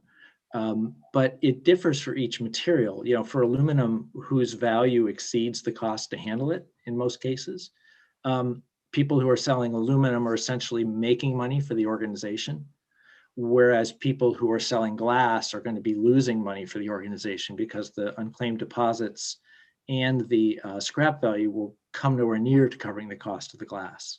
So a fee on a glass container could be several cents. A fee on a PET bottle could be 1 or 2 cents. A fee on an aluminum can might be just a fraction of a cent. Is there a chance someone would leave selling in the state because they don't want to be a part of this? Pretty Like, unlikely. I appreciate that you said you have to be a part of this to sell here. And I'm Yeah, wondering, yeah, but are these? I've never heard of that happening. I've heard of it happening in Maine, for example, where the handling fee is 4.5 cents, and producers don't get the unclaimed deposits if they're, you know, if they're not in this collective that's up there. So there are some brands that pull out of states like that. I have never heard of a producer pulling out a producer responsibility system like this, you know, of a system that's structured like this because of cost. It primarily because the alternative is worse. You know, the alternative of living in a system with, you know, very low redemption rate, no access to the unclaimed deposits, and paying very high handling fees over which you have no control is not an attractive option. The attractiveness of this to the producers, the attractiveness of this to like to Larry Cafaro and his members is that it's predictable, that this is something that, okay, there's going to be somebody here, they're going to run this, they're going to do this, that's their job, and we're going to pay a fee to make that happen. And that is some comfort and reliability to them. So that's a positive, that's a benefit to them, as opposed to everybody each individually having to manage their own systems. Thank you, Bree. Thanks, Mr. Chair. Thank you. Now we're going to go to my co-chair, Senator Cohen. Thank you, Mr. Chair, and Bree, good to see you again. Always nice to hear from you. Thank you. I just curious if we were not taking the sheets as a state and these sheets were going back to distributors, do you think that there would be as much opposition to the proposal as written? From the perspective of the ABA members, yes, and I'll tell you why. It's not, you know, it's not all about the unclaimed deposits. It's really about a broader principle of how these producer responsibility systems work, whether it is a deposit system or whether it's like a packaging EPR system, like it's been, you know, is being proposed in some other states. Our member companies have a particular point of view about the principles around those systems and how they should be structured and run, because, you know, frankly, you know, our companies participate in about 100 of those around the world, and they have a pretty good idea of what works and what doesn't. So it's not just about the unclaimed deposits. It really has to do with the central structure and the central management of the system to be able to coordinate the infrastructure and kind of what it looks like. And really, especially where there's a real focus on the performance and the access to the material so that we can close the loop on our bottles. That's a huge compelling drive. I mean, that's why you heard from Mike DeFeo at Coke earlier, sort of tying the minimum content standards bill to the deposit bill. You know, we see the two going together. We're not, you know, we don't want to commit to a minimum recycled content in a region or a state where there isn't good collection infrastructure. And so the principles kind of all tie together. And so I think it's not just the unclaimed, it's really the structure of the program, its governance, its nonprofit status, It's equality, that everybody's involved, and that all the products need to be brought in. So the deposit systems that are just have, you know, fractions of the products, we're willing to expand to include all, but we need to have sort of a system in the right place to do that. So I think it's about more than just the unclaimed. And I just curiosity gets me on this.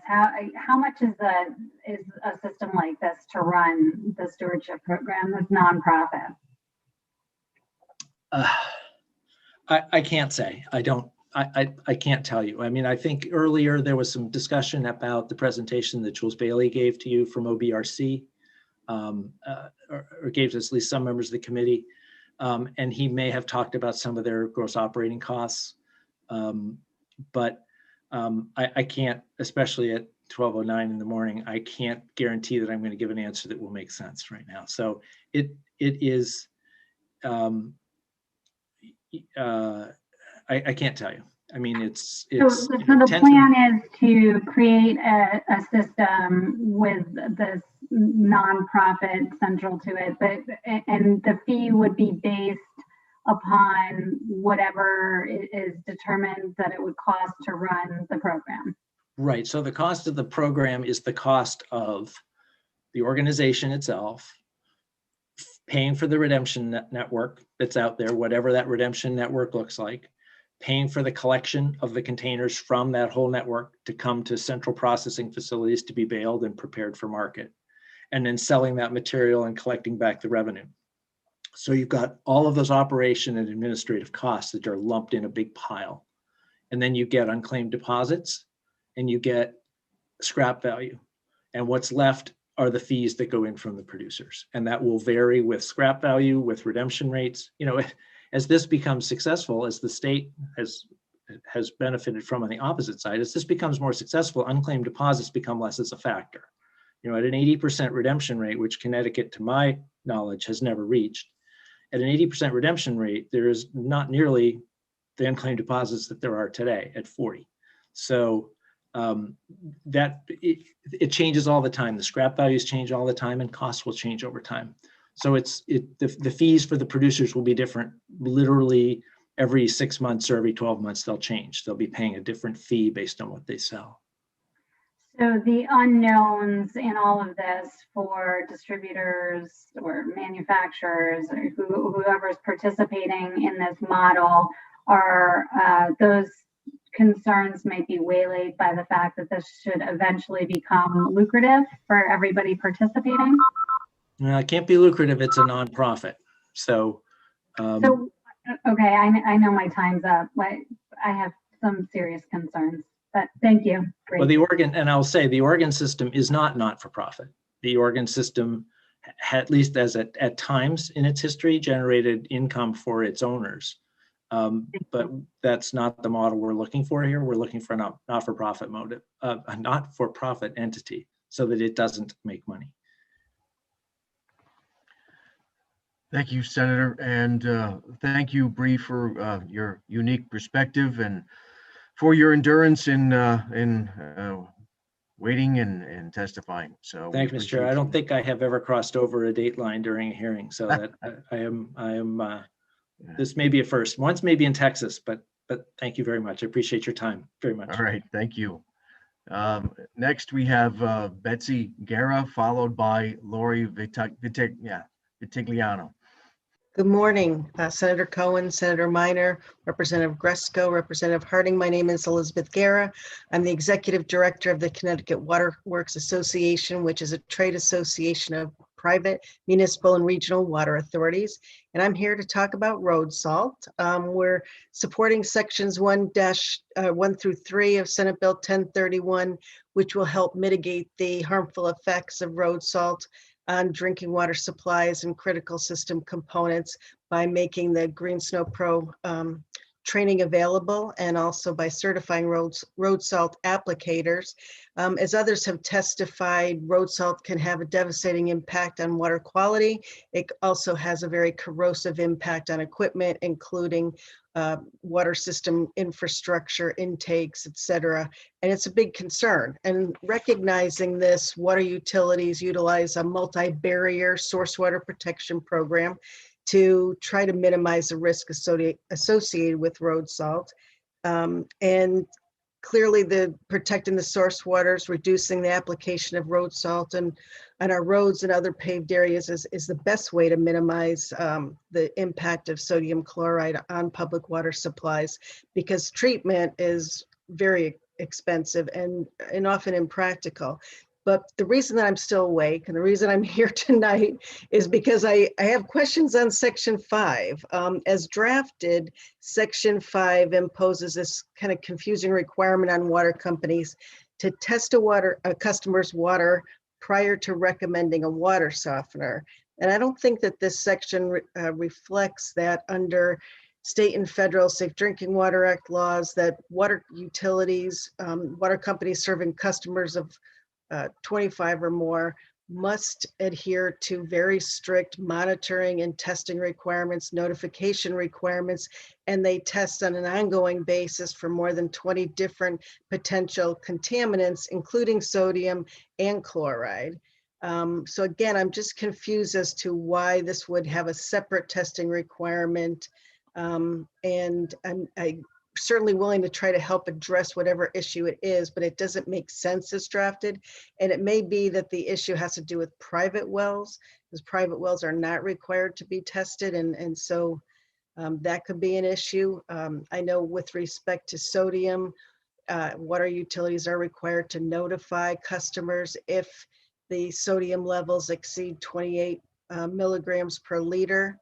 And which is kind of a dated actually standard, but and with respect to chloride too, there's a maximum contaminant level of 250 milligrams per liter. So there's, again, a lot of state and federal laws that are already in place. So if you can try to explain to me what you're trying to accomplish here, we'd be happy to work with you to address these issues. Thank you. Betsy, Gara, Betsy, thank you for your testimony and for sticking it out with us for so long. I don't see any questions or hands raised in the room. So again, thanks for your patience and your endurance and of course your testimony. Okay, thank you. Well, I'd be happy to follow up because again, as drafted, that just doesn't make any sense. I'm sure we'll revisit it in the future, but right now I can't give you an answer. Okay. All right, thank you. Thank you. Next, we have Lori Vitagliano, followed by Gannon Long, followed by Jennifer Heaton-Jones. Good morning, Chairman Gresco, Chairman Cohen, Senator Minor, and members of the Environment Committee. Excuse me. So I'm Lori Vitagliano, and I'm from the South Central Connecticut Regional Water Authority in New Haven. The RWA appreciates the opportunity to provide comments on House Bill 6498, an act concerning the siting of certain solar facilities on farmland and core forest. The Regional Water Authority, as I said, is located in New Haven, and we provide water to consumers in 15 communities in our region. The source of this water is a system of watershed and aquifer areas covering about 120 square miles within 24 municipalities, and much of our 27,000 acres of land is managed for watershed protection, timber, resource conservation, wildlife habitat, open space education, and research. The RWA respectfully requests that House Bill 6498 be amended to include language that would require approval from the Department of Public Health for proposed solar energy projects on forest lands that are located within public water supply watersheds and aquifer protection areas. We certainly support solar projects, but we're asking for consistency. Our testimony that was submitted includes an amendment that would actually also require citing council petitioners to demonstrate the same standards of protection that are required of water utilities when permitting solar projects on water company owned land, water company owned watersheds and aquifer lands. And this will address the potential impact of siting large solar arrays on public water supply watershed lands that are not owned by water utilities. In addition, I'd like to note on Senate Bill 1031, we support sections 1, 2, and 3, the use of sodium chloride to mitigate ice and snow accumulations, and creating that training program for road salt applicators. And to underscore our commitment to this, the Regional Water Authority actually hired the Yukon Training and Technical Assistance Center to conduct a Green Snow Pro Sustainable Winter Operations Training Program for our employees. The workshop was well received and will ensure that the anti-icing practices used at our facilities appropriately balance employee safety, water quality, and environmental impacts.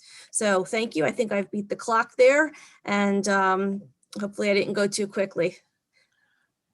Lori, thank you. Thank you for your testimony. Thank you for your endurance through all this. I don't see any hands raised in the room. So again, thank you for your patience and for your testimony. Same to you and the committee. Have a good day. Next we have, well, we saw a couple of people sneak in, but there she is.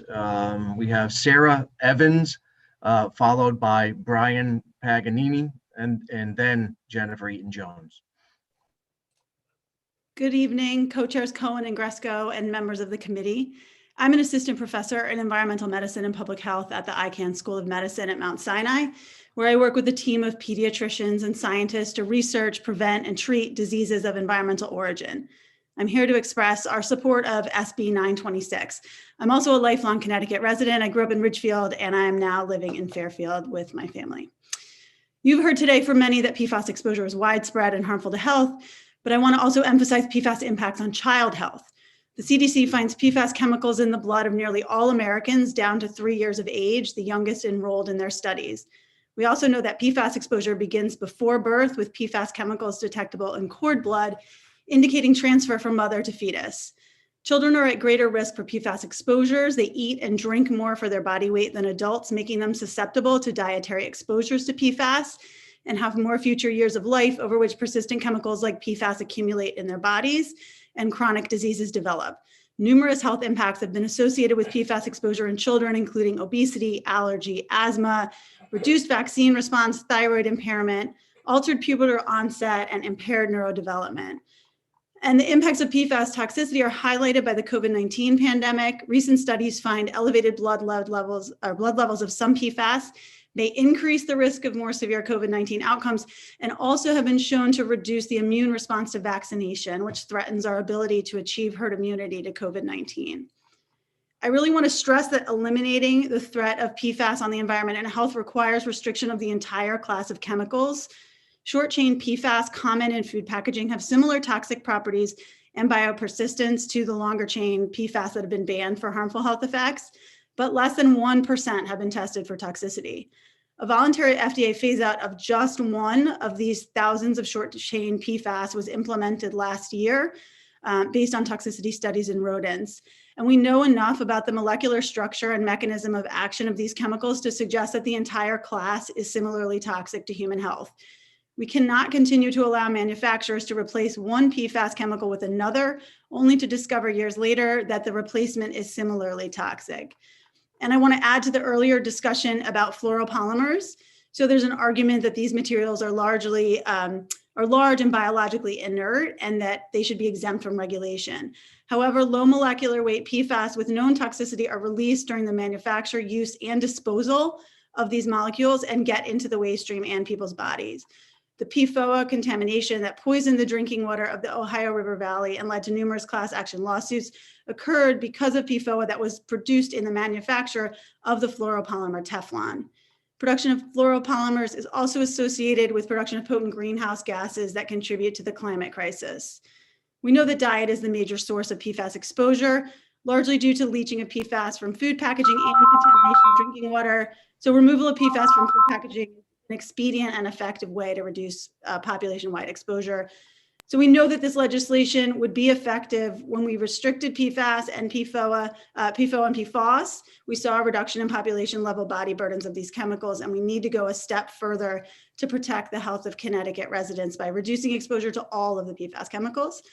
So I urge you to support the passage of this legislation, and I thank you for your time. Sarah, thank you. And you have a question from Senator Cohen.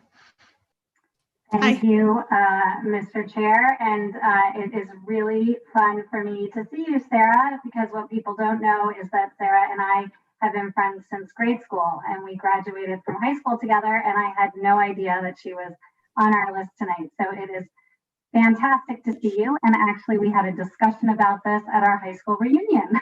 So I am really glad to see you testifying on this bill. And I think you answered my question towards the end of your testimony, which is going to be about the impact on the environment. And I just want to clarify, I mean, we heard from a lot of folks today that there has been some progress made with respect to PFAS in food packaging. And, you know, this bill is broader than that, broader than other states have legislated at this point. And we did hear some concerns from medical device manufacturers, for example, who use packaging and have not had to make any exceptions up to this point. Would your stance be to keep the bill as is, or to make some of these exceptions, you know, to the rule? It does seem to, like I said, to be a bit more broad than any other state has done up to this point. I think the key here really is what I said about restricting the entire class of chemicals. And so to the greatest extent possible, to do that from the greatest number of products possible. And we know that food packaging provides a direct exposure through consumption. You know, we've seen PFAS measured in many different types of foods and food packaging. So I see that as being a priority. I know that the EU is looking at a framework to identify essential and non-essential PFAS. I think you heard about that earlier. And so there's already some work being done in that regard to identify which PFAS may be sort of indisposable for use in certain industries. So I would be open to hearing, you know, and I would ask the industry representatives to come forward with a really concrete list of which items those are. I'm not sure exactly which consumer products, you know, are encompassed within the bill, but you know, some of the things that I was hearing about earlier today didn't necessarily feel like a consumer product to me. So if it's a vaccine vial, that's not really a direct-to-consumer product. So I don't know whether that would be affected by this legislation. So I think sitting down and understanding exactly where PFAS can't be eliminated would be important. But we know that there are many places where they can be eliminated as a class, like in food packaging. And I see no reason to hold up the bill because of concerns about medical device packaging. Yeah, I mean, we've heard from some of the folks in the Toxics and Packaging Clearinghouse that, you know, if you're going to talk about this with respect to the environment and leaching into soil, then you really need to talk about all packaging. You know, when you're talking about public health, it makes sense to, you know, to have discussions around food packaging, you know, with PFAS and consumption. But certainly if you're talking about disposal of packaging, you know, it goes beyond just food packaging that ends up in our waste stream and in our waters and things of that nature. So yeah, and I'm very concerned about that as a source of contamination. So at Mount Sinai, I work with a team of pediatricians that are working with communities in New York State who have been really impacted by water contamination, you know, through mostly manufacture of PFAS. And so, you know, I consider the entire life cycle from manufacture to disposal to be, you know, really harmful and to have indirect effects on public health. So it's not to say that I'm not concerned about that, and I do want to keep that packaging out of the waste stream. But at the same time, if you can, I think that there's a lot of impact to be had through restricting, what we might think of as non-essential PFAS sources. So I wouldn't want to delay the ability to do that because of what might turn out to be a few products that still, are unable to replace the chemicals. And I know that New York's legislation does not ask for a replacement or an alternative, which is interesting. So I'm not sure exactly how that's in food packaging. I'm not sure how they're approaching that entirely. All right. Well, thanks so much, Sarah. It was just so awesome to see you again. Thank you. Thank you for doing this work. This is really great. Thank you for this. Thank you, Mr. Chair. Thank you, Senator. Next, we have Representative Dillon. Thank you very much. And I hope I can ask this question without talking in gibberish because I'm getting a little tired. But an earlier, thank you very much for being here. But an earlier person referred to the work of Cousins in setting up a framework for what is essential and what is not. And I was sort of trying to skip through some of the literature that that he had done during the hearing tonight, and saw a title that the ubiquity, or the whatever the word, something like ubiquity should be reason enough to treat them as a class. It appeared, I believe, at the end of December. Could you comment on that? Because we're looking at a lot of uses, stents, medical gowns, which, obviously were an issue for us in the past year. Could you comment on the issue of treating them as a class? Yeah, I think, from the standpoint of which are most toxic and which are least toxic, I haven't seen a convincing argument that any of the members of this class of chemicals are actually safe, particularly when we're talking about food contact.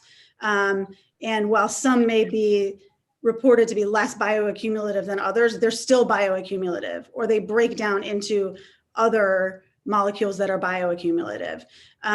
So there isn't really convincing evidence, but there's also a feasibility issue here, which is that there are thousands of them. EPA is working on high throughput strategies to test 150 of them for toxicity, but we really can't feasibly run the tests that you would need to do to convincingly say every single one of these 4,700 or however many PFAS there are, and they can make more, are safe for use and are safe in the body. And then the other issue with these is that, they work on a cumulative basis. So we're exposed to many of them per day. There are many of them in our products. We have many of them in our bodies.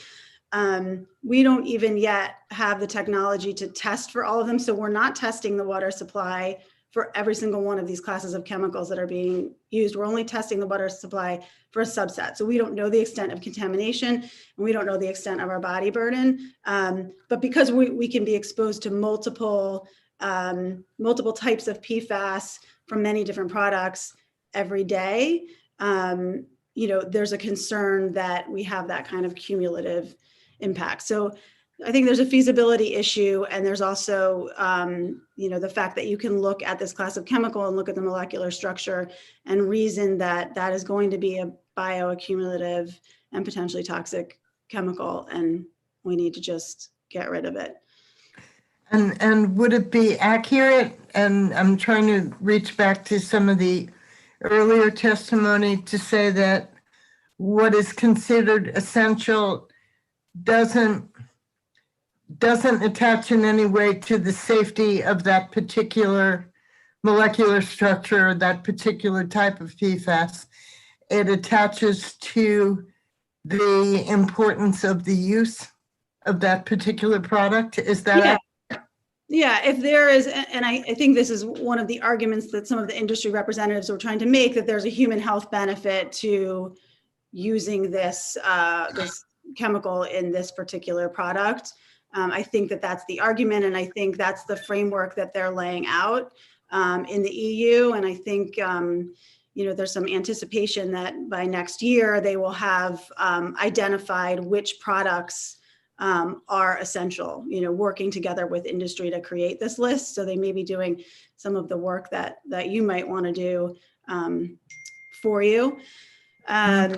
So it kind of has to do with whether it's a product that we absolutely need and whether there's an alternative to the PFAS for that product. We have a legislation before us, and I apologize. I didn't read your testimony. Did you have a recommendation for any changes in the language? No, I didn't have any recommendations for any changes, but, you know, based on what's come up in terms of, you know, what is a consumer product and where do the essential medical device packaging fall, then I think that might be something to take a look at. You know, I wouldn't be opposed to taking a look at that if it means that you can move this forward and, you know, still very widely restrict the use of PFAS. But I just want to make sure that you're looking at them as a class of chemical and don't, you know, don't listen to, you know, don't take the industry pressure to be looking at them, you know, a couple at a time or just the longer chains and not the shorter chains. I think that would be. Thank you very much.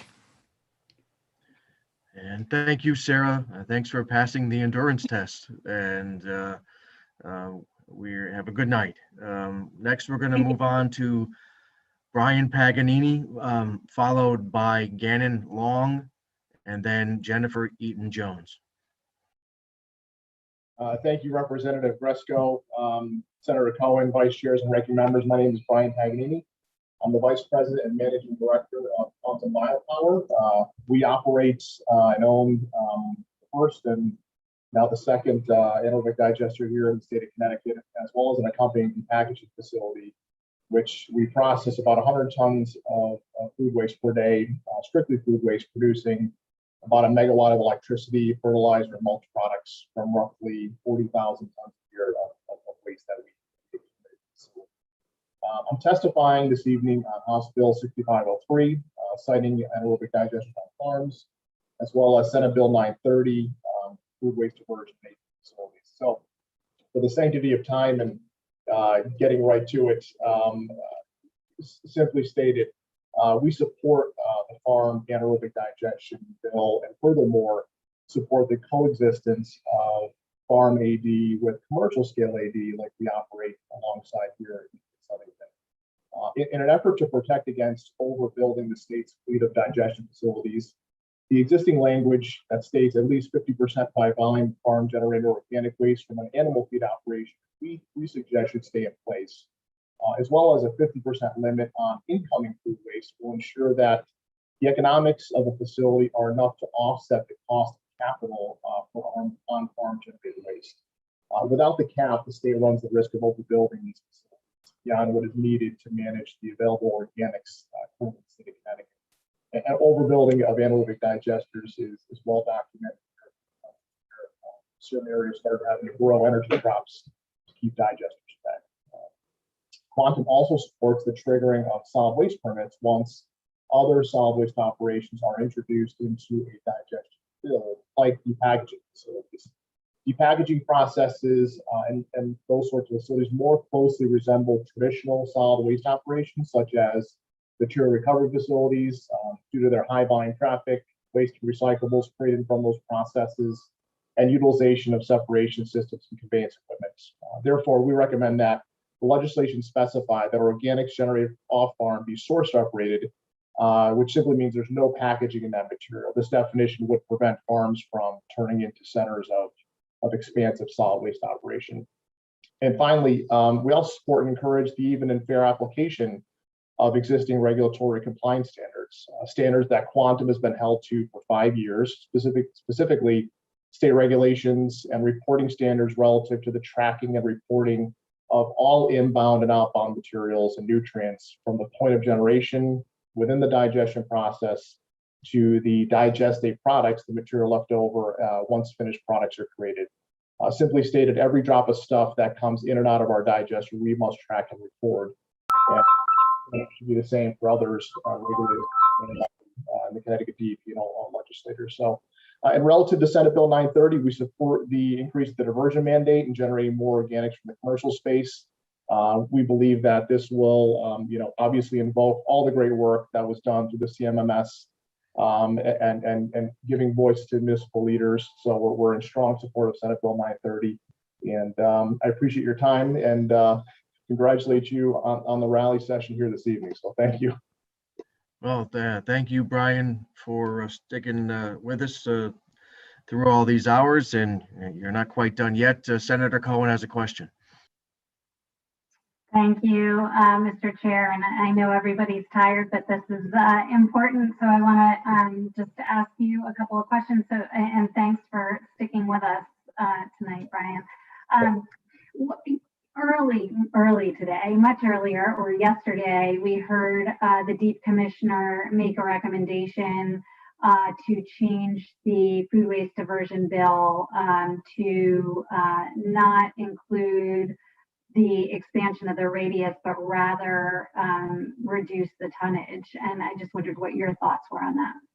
Yeah, it's a great question, Senator Cohen. And I'll give you some real world anecdotal information from our facility.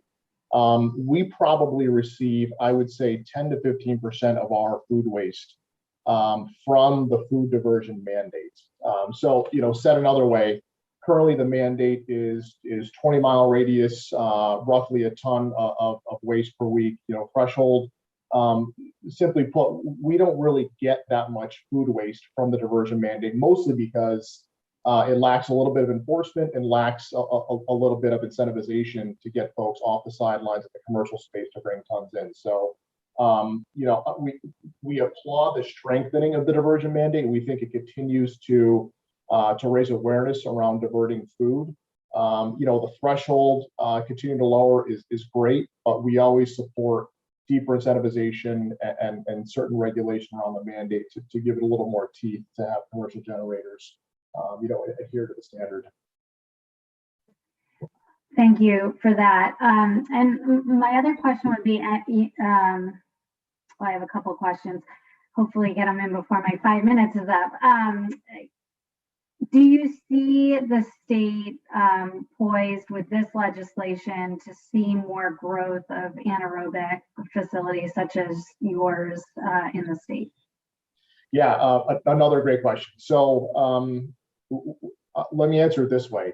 We're poised to build more digesters. However, as you're aware, the economics around digestion are really predicated upon inbound food waste. And we are essentially keeping our powder dry in going out and building more facilities until we have a clearer line of sight on how those organics are going to be diverted and harvested from the waste stream.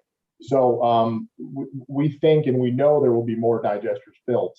But I hate to use the chicken before the egg analogy, but we're really interested in seeing those diversion programs take stronger shape so we can go out and support the amount of capital needed to build these facilities. Okay, thanks for that. And unfortunately, I know Blue Earth was signed up tonight and we've run very long, and I don't think that they're going to join us after all. Do you see more, do you think more food waste haulers are also going to come on the scene? Yeah, I do. Okay. Yeah, I think you've got Blue Earth, you've got curbside compost, you've got some folks in the in Western Massachusetts, Central New York, who are starting to engage with customer base. So I do see the hauling paradigm shifting much more for the positive. Absolutely, yes. Okay, good. Because now, we're trying to reduce tipping fees, obviously, for our municipalities, and I think at this point that if you're having one hauler or a couple of haulers that are maybe centrally located, but maybe not, and it can become quite costly to actually pay the food hauler tipping fees as well. So, okay, great. Well, thanks so much for your time and testimony, Brian. Thank you, Senator. Thanks, Mr. Chair. Thank you, Senator, and thank you again, Brian, for setting your alarm and joining us. So we're going to move on to Gannon Long, followed by Jennifer Eaton-Jones, and then Denise Best. Hi, thank you for that. My name is Gannon Long. I'm the Policy and Public Affairs Director with Operation Fuel. I want to say hello to the co-chairs, ranking members, vice chairs, and distinguished members of the Environment Committee. Thanks for having us today. We're here, and we did submit written testimony in case you're looking for that, Senator O'Day. But we want to talk a little bit today about the bottle bill, essentially, for the most part. So we're here. We mentioned we want to support the bill to ban PFAS as well as to expand composting 930. And I wanted to say a special thank you to Representative Reyes for your leadership on so many environmental justice issues in Connecticut, and really just showing the power of telling your story and centering people affected by an issue when seeking to solve it. I think we've heard a lot of really compelling viewpoints, and we always learn so much from these public hearings. So we are in support of the bill. I think we've heard a few points today that I think it's important to respond to, and maybe that highlight a little bit of the consensus that we hope that will come from this, from the revision process. So for one, first of all, a little bit about Operation Fuel. Operation Fuel partners with local government and community-based organizations throughout Connecticut to ensure that individuals in need have access to year-round utility and water assistance. And last year, we assisted over 6,200 households, helping over 14,000 people across the state with their heat, light, and water bills. We work on a lot of different issues, including energy efficiency, including LIHEAP. We're involved in PURA dockets, as some of you are aware. And we support the bottle bill because it brings together solutions for various environmental and equity challenges that Connecticut faces at once. So first, I'll start small on the NIPS, the 50 milliliter bottle. I think there is some confusion. When I read it, it looked like the NIPS were excluded from the from the deposit. And I think it's absolutely important to include them, as many folks have said today. They are absolutely a source of litter in low-income neighborhoods. I've lived in various neighborhoods in Hartford. I grew up here. And it's absolutely something that it's absolutely true that you see litter of certain types of bottles that are not redeemable, and NIPS are prime among those. Secondly, this is really important, and we said this in written testimony. The fund should not just go to the general fund. I don't think that's the right model. Obviously it makes sense to keep some money in the system to make sure it can work. But really, I call all of your attention to Governor Lamont's commitment on a different cap and invest bill to invest at least 35% of revenues in environmental justice communities as defined by this legislature. That money needs to be returned to communities that have suffered the most consequences of our waste management decisions in this state, which have historically put the burden of pollution onto the lowest income communities. There's a lot more in our written testimony. If folks are interested, I'd be happy to take questions. I really appreciate all of your work and dedication to these issues and to our state. Thank you. Well, thank you, Gannon, and we appreciate you, your commitment to sticking with us tonight. I don't see any hands raised in the room at this point. So again, thank you for your patience and for your testimony. Thank you all. Next, we have Jennifer Eaton-Jones, followed by Denise Best, followed by Yvonne Renee Davis. Thank you. I'm Jen Eaton-Jones. I'm the Executive Director of the Housatonic Resources Recovery Authority. I represent 12 municipalities in Western Connecticut as the Regional Governmental Waste and Recycling Authority. HRRA supports RB 928, RB 1037, and RB 930. We believe minimum recycled content is a complement and a solution to the waste and recycling crisis. It will ensure recirculation into the market, creating jobs and enhancing the supply and demand chain. California became the first state in the US to require a minimum post-consumer recycled resin and plastic bottles. It's Bill 793, beginning in 2022. The law requires that all plastic bottles covered by the Container Redemption Program to average at least 15% post-consumer recycled resin, and it increases 25% in 2025 and 50% in 2030. HB 928 is currently a research and recommendation bill. I implore you to modify the language to set a date now for PCR to take effect in 2022. Regarding House Bill 1037, the bottle bill, it's aged out. We are in a new environment with recycling and with human behavior. We support an increase in the handling fee to help build infrastructure. Consumers need an incentive to return the containers. We support 10 cents, give them the push. Bag drop programs could bring a solution in low-income communities. We support adding wine and liquor. Glass in the single stream does not work. It does not get recycled into new bottles. It has a negative value to single stream. I know glass. I've been working on a glass collection program for my 12 municipalities since 2017. Single stream could work, but it doesn't. It's also broken. It's not the solution. 20% of single stream is contamination. It's trash. We should have never implemented it. Our residents can't and won't recycle right without personal effort. Collection systems must be easy and convenient. Single stream recycling covers easy and convenient, but it does not cover the incentive of recycling right. Municipalities bear the biggest risk on cost. And when it comes to managing waste and recycling, our tip fees protect the material recovery facilities from the market. When markets decline, we pay more to cover their cost and loss. These fees are based on a composition of items beyond the bottle bill. Waste fees are increasing. We need effective diversion. Mira just announced a $107 per ton tip fee. Someone has to pay for the disposal. So in summary, we need to improve a system that has demonstrated to work in other states. It's efficient and effective. The enhanced material will increase markets, create jobs, and has a positive impact on the environment, not just to reduce litter, but from collection, transportation, and processing. Lastly, we support HB 930. Municipalities need support and infrastructure for food waste diversion. Thank you. Thank you, Jen.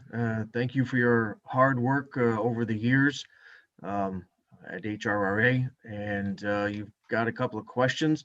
First, we'll start with my co-chair, Senator Cohen, followed by Representative Mushinski. Thank you, Mr. Chair, and thank you, Jen, for your testimony and all of your work on this waste crisis that we're up against here. I wanted to ask you specifically about the solid waste bill that we have and the section on wine and liquor, wine and spirit bottles, and whether or not, what your thoughts are on that section about 80% cullet. If Well, that's, I mean, do you think it's possible? Do you think, you know, that's something that through work with urban mining, for example, or some other folks coming to the table, that's something that we would be able to accomplish that? It's only possible with minimum recycled content legislation. Without the minimum content, I don't think we'll create enough supply and demand. I think, as I said in the beginning, there's a complement between minimum recycled content and in this bottle bill. I support bottle to bottle infrastructure, and we have strategic material in South Windsor that takes material from the bottle bill and sells it for cullet. There should be enough glass to also supply them to continue that effort, and urban mining will continue to play a very important role in the state. We will never get all of our glass out.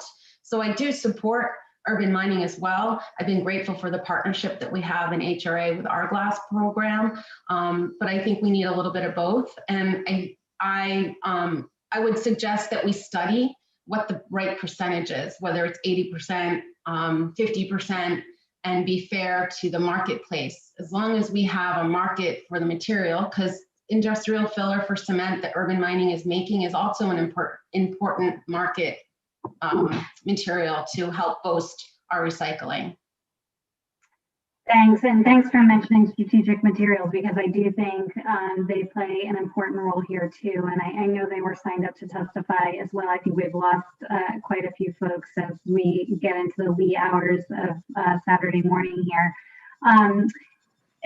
Do you think, so I'm hearing you say that maybe working with that percentage wouldn't be such a bad thing?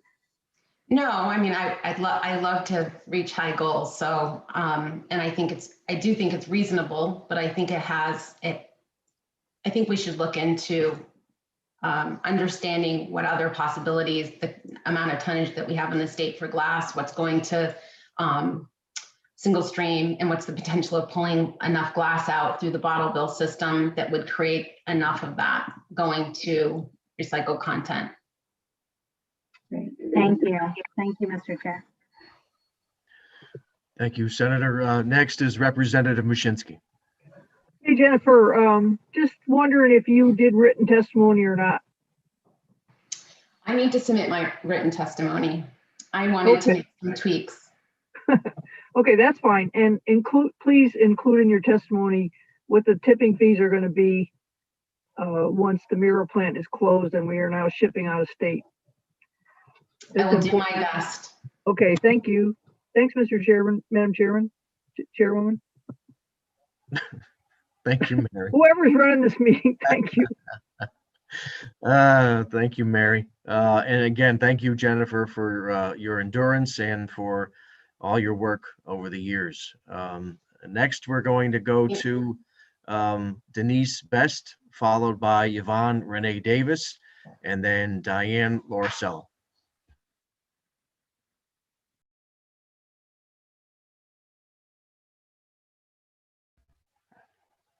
Denise, you're on mute. There you go. Sorry. Good morning.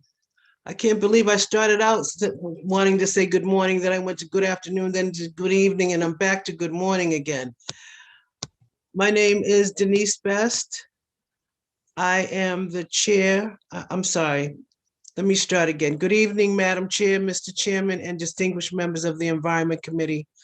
I am Denise Best, President and CEO of the Voices of Women of Color. My testimony is in opposition of Senate Bill 1037. The landscape of racial inequity is far and wide, with boundaries invisible to those who don't recognize the privilege that their zip code affords them. Here in the food desert called North Hartford, this promise zone reveals yet another broken promise, that of full-service grade A supermarkets replete with fresh produce, for sale items, coupons, and other incentives. Instead, those without transportation are relegated to the local grocery or bodega on foot or public transportation for off-brand goods and inflated prices. Now the Environment Committee suggests that they pay more for their beverages upfront and recoup their losses with the extra nickel deposit retrieved from a redemption center only 33 minutes and a bus ride away. This sad tale is replicated in food deserts in inner city and rural areas statewide. If one lives in Hartford with a population of 125,000, the one recycling center with a Hartford address is in the South End. Others are located in Bloomfield, East Hartford, Manchester, South Windsor, and of course, West Hartford, a city which has a population of 63,000 and 9 supermarkets. 9. The Voices of Women of Color are dedicated to the health, well-being, and equity for our constituents, particularly our senior citizens and single heads of households, many of whom are currently unemployed due to the pandemic. Food insecurity is a serious concern for our residents.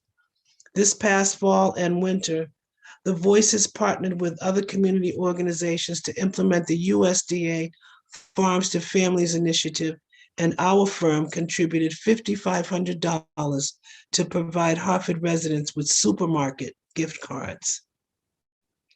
I have been attending steadily since 9/56 yesterday morning. And I don't recall anyone mentioning the challenges of our disabled neighbors or what they face when trying to engage in many activities that able-bodied people take for granted.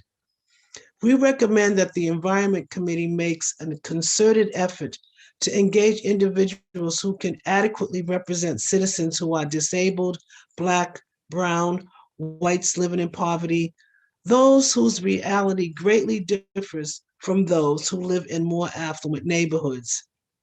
And finally, I'd like to suggest that the matter of litter is about education and changing mindset. If I may, the North Hartford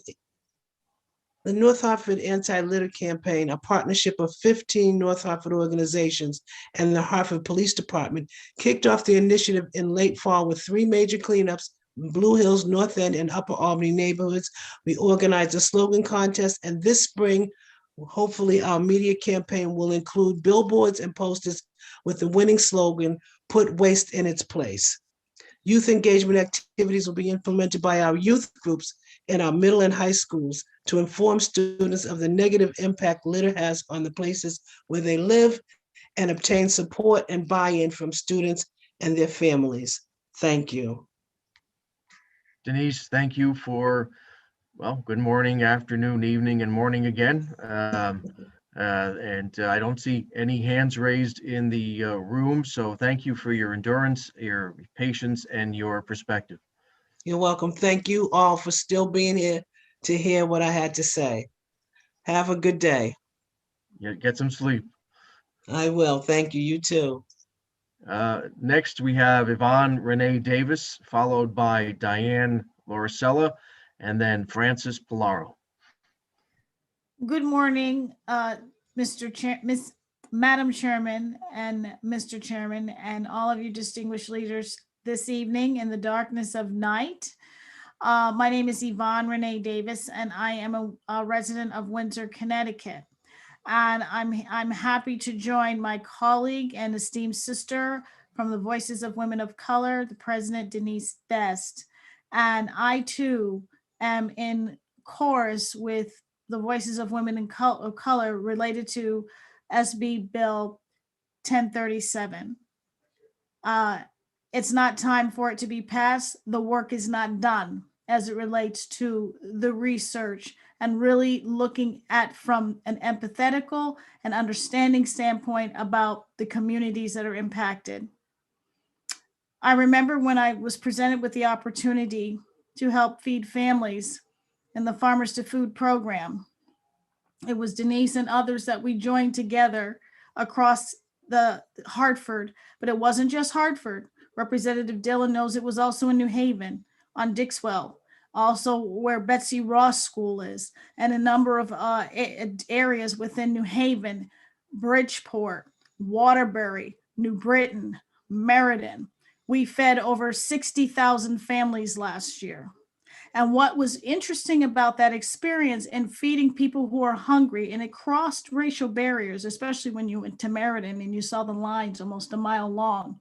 People were hungry, but when it came time to clean up, it was people, including homeless people, helping us to clean up the litter. And that correlation was because we invested in the people. And when you invest in the people, you inspire them for change. And when you inspire them for change, they will do something. They took the pallets and they piled them up. They picked up the garbage and they put it into the cans. We gave them 22-pound boxes of food to take home with them. So the correlation I make to you today regarding the 10 cents and the litter, that's not going to work. You have to change mindset. You have to inspire people. It is not it's punitive to be able to say it's 10 cents. Now, in terms of affordability, the problem is when I saw elderly people, and I refer to my friend, the representative out of New Haven, the elderly people were starving and they were crying because they were hungry, waiting for several hours of food because a food truck was late. And they cried. You think they could have afforded a 10 cents bag? They were starving for food, waiting for the boxes for us to give to them. So you have to take that into consideration. when you're looking at legislation. The other piece of information that becomes very, very important, and I'm going to finish this. You had an expert talk about having the setting up the opportunity for people to take cans. Well, you need a 40,000 square foot grocery market. There isn't one on Barber Street. There's nothing that exists. There isn't a Walgreens for 2.5 to 3 miles. There isn't a CVS. That's not there. So before you start to say what could be done, you have to go to Barber Street. And I challenge all of you, with the exception of maybe Representative Palm and others that have been in Barber Street, go there and see. Don't invite us to the table. Come to our table and see where we are. Put yourself in our shoes and see what we deal with in the community. Thank you so much. God bless all of you. Shabbat Shalom for some of you that are Jewish and the Sabbath. And I thank you. Well, thank you, Yvonne. Thank you for your testimony and for your perspective. And Representative Dillon has a question. Thank you, Mr. Chairman. I just wanted to say hello to my friend Yvonne. I can't believe I'm seeing you here at this hour, but I hope I do make it to Barber. That's a great idea. And I was thinking a lot about the testimony today, and I didn't realize how important it was, although I did, that our community in New Haven got together to work with a governor 3 or 4 governors back to bring us what was then a Shaw's into the neighborhood. That was the priority that was established in Dwight and West River. And I'm listening to the North End stories, and these things really matter, you know, but thank you so much for being here. It's great to see your face. It's nice to see you. Thank you, Representative Dillon. Next, we have a question from Representative Palm. Thanks, Mr. Chair. Just a quick question. Hi, Yvonne. It's so good to see you. Hi, nice to see you. I just want to say thank you for, and to all the women in your group for keeping the subject of the food desert in front of us. It's so important, and so much of the work that we do depends on the assumption that people have access to fresh food and easy kind of living that some people can take advantage of, and that we make a lot of decisions based on those assumptions. So it's an important message that, you know, we need to listen to. So thank you for that. Thank you. Thank you again, Yvonne, and try to get some sleep. I will. Thank you. Good night. Sweet Good night. dreams, everyone. Next, we have Diane Lauricella, followed by Francis Polaro, and then last call with Katie Riley. Good evening. Good evening, co-chairs Cohen and Gresco, vice chairs, ranking members. My name is Diane Lauricella. I am tonight I'm representing an ad hoc group. I began with others in Norwalk, Connecticut, another urban town. I'm here tonight to talk about quickly three or four of the bills that are on your docket tonight.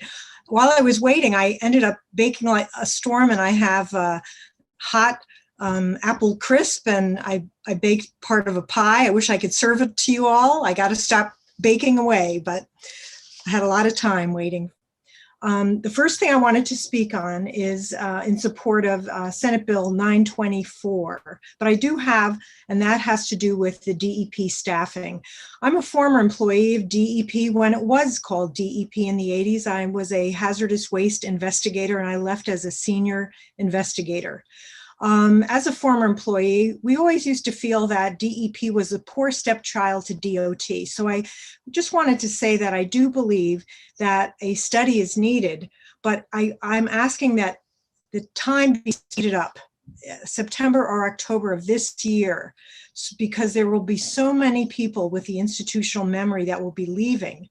There is also a very large need, as some of the previous speakers said, to make sure we have enough well-qualified staff to help the towns who don't often have and can't afford experts. They rely on the state, but the state does not have, for instance, enough enforcement people to help keep our towns, even urban places like Norwalk.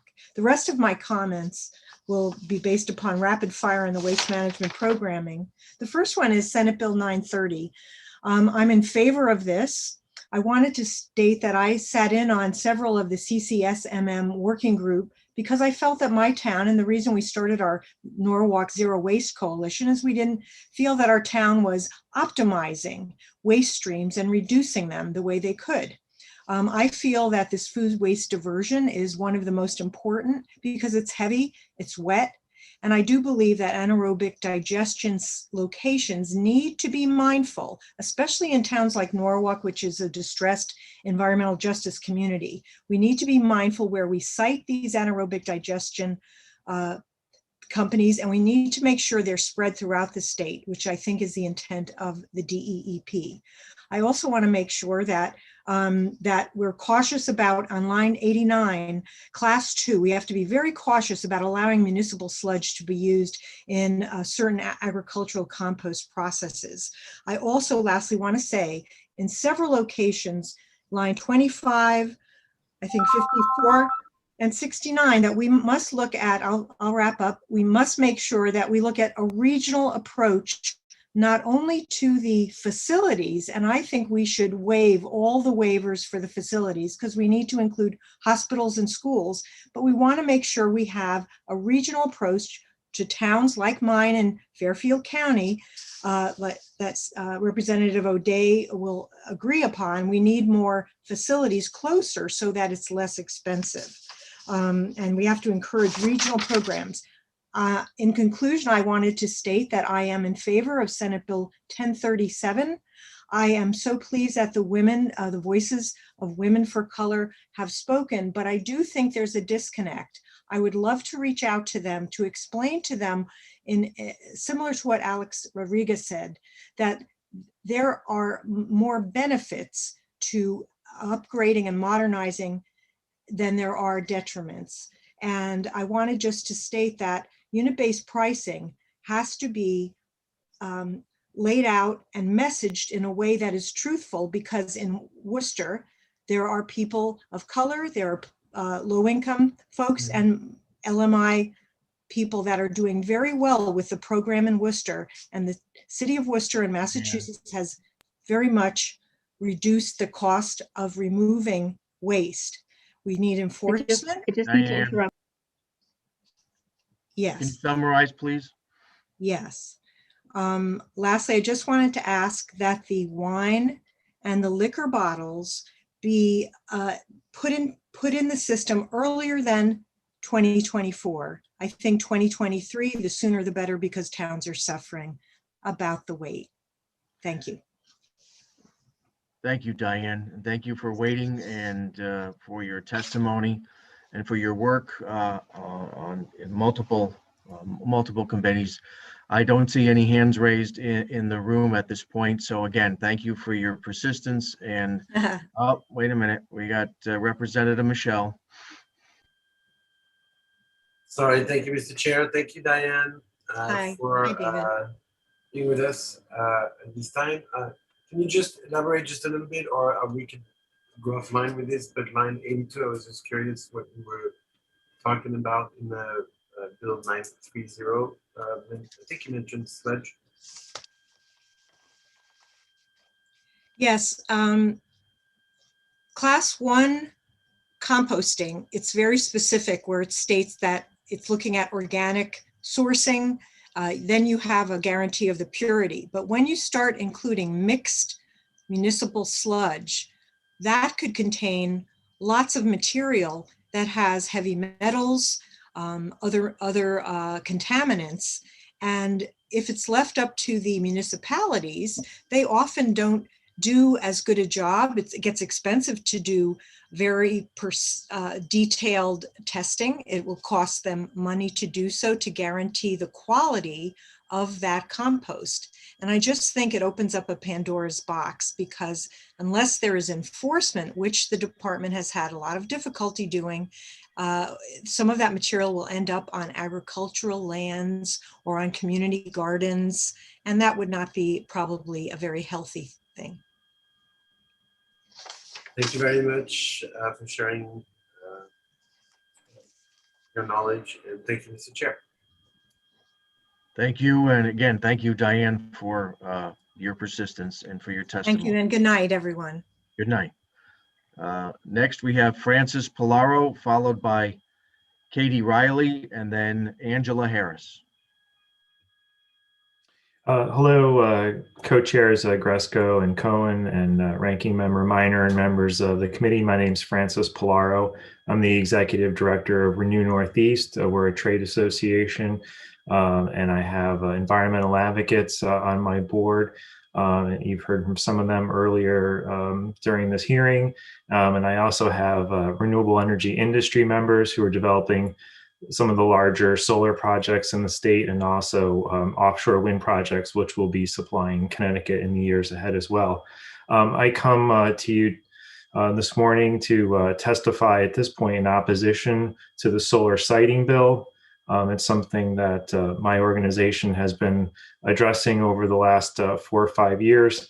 And we would very much appreciate the opportunity to work through a stakeholder engagement process that has been proposed by DEEP. In its testimony, we think it'd be really helpful to bring farmland interests and renewable energy interests together. It's something that really hasn't happened. We've had since the 2017 bill was passed, and at that time as well, there really wasn't any opportunity for the different parties to get together and really talk about the issues and be able to discuss some of the facts out there. So before any further restrictions on solar are enacted, again, we'd appreciate the opportunity for DEEP to complete that process. Thank you. Francis, thank you for your testimony. Thanks for enduring the meeting with us. I do not see any questions raised or hands raised in the room, or any questions. Oh, there we go. Representative O'Day, I gotta be quick.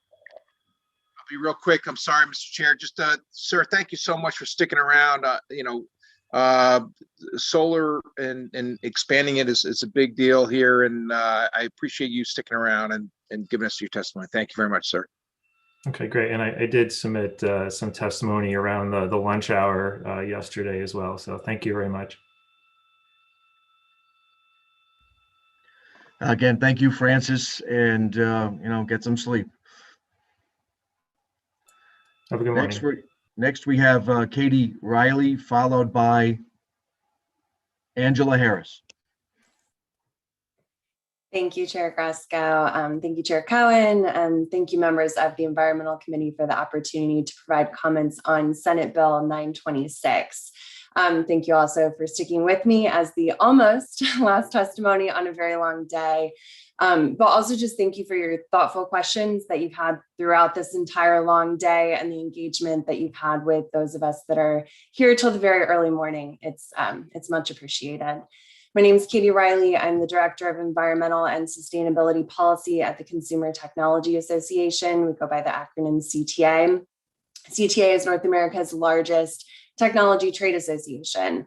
Remember, the world's leading innovators, from startups to global brands, including the devices and platforms you're likely using for this hearing today, helping to support more than 18 million American jobs.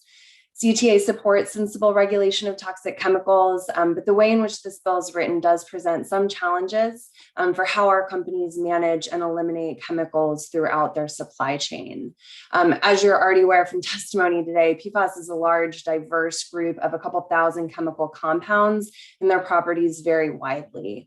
For my members, effective regulation of chemicals and implementation of those regulations requires identification of the substances that are in scope of the restrictions, so that those restrictions can be communicated down through the supply chain, including the packaging supply chain. Broad class-based restrictions are extremely difficult for industry to implement, especially when there's no evidence that a substance is intentionally added or used, in this case in packaging.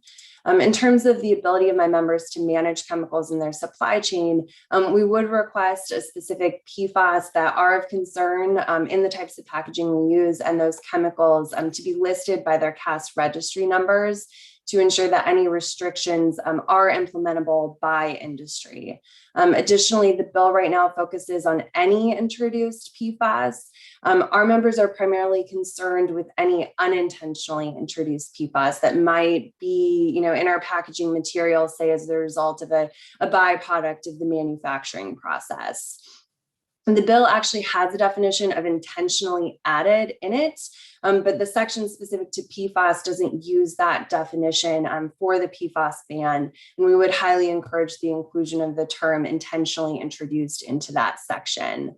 We do have a couple concerns with the timeframes, especially if that intentionally introduced component can't be added in. The restriction date of October 1st, 2023 is not sufficient for members to confirm the use or the non-use of thousands of PFAS chemicals that could potentially be within our members' supply chains or packaging supply chains, and then effectively redesign that packaging accordingly to ensure that an entire class of chemicals is not present at any level.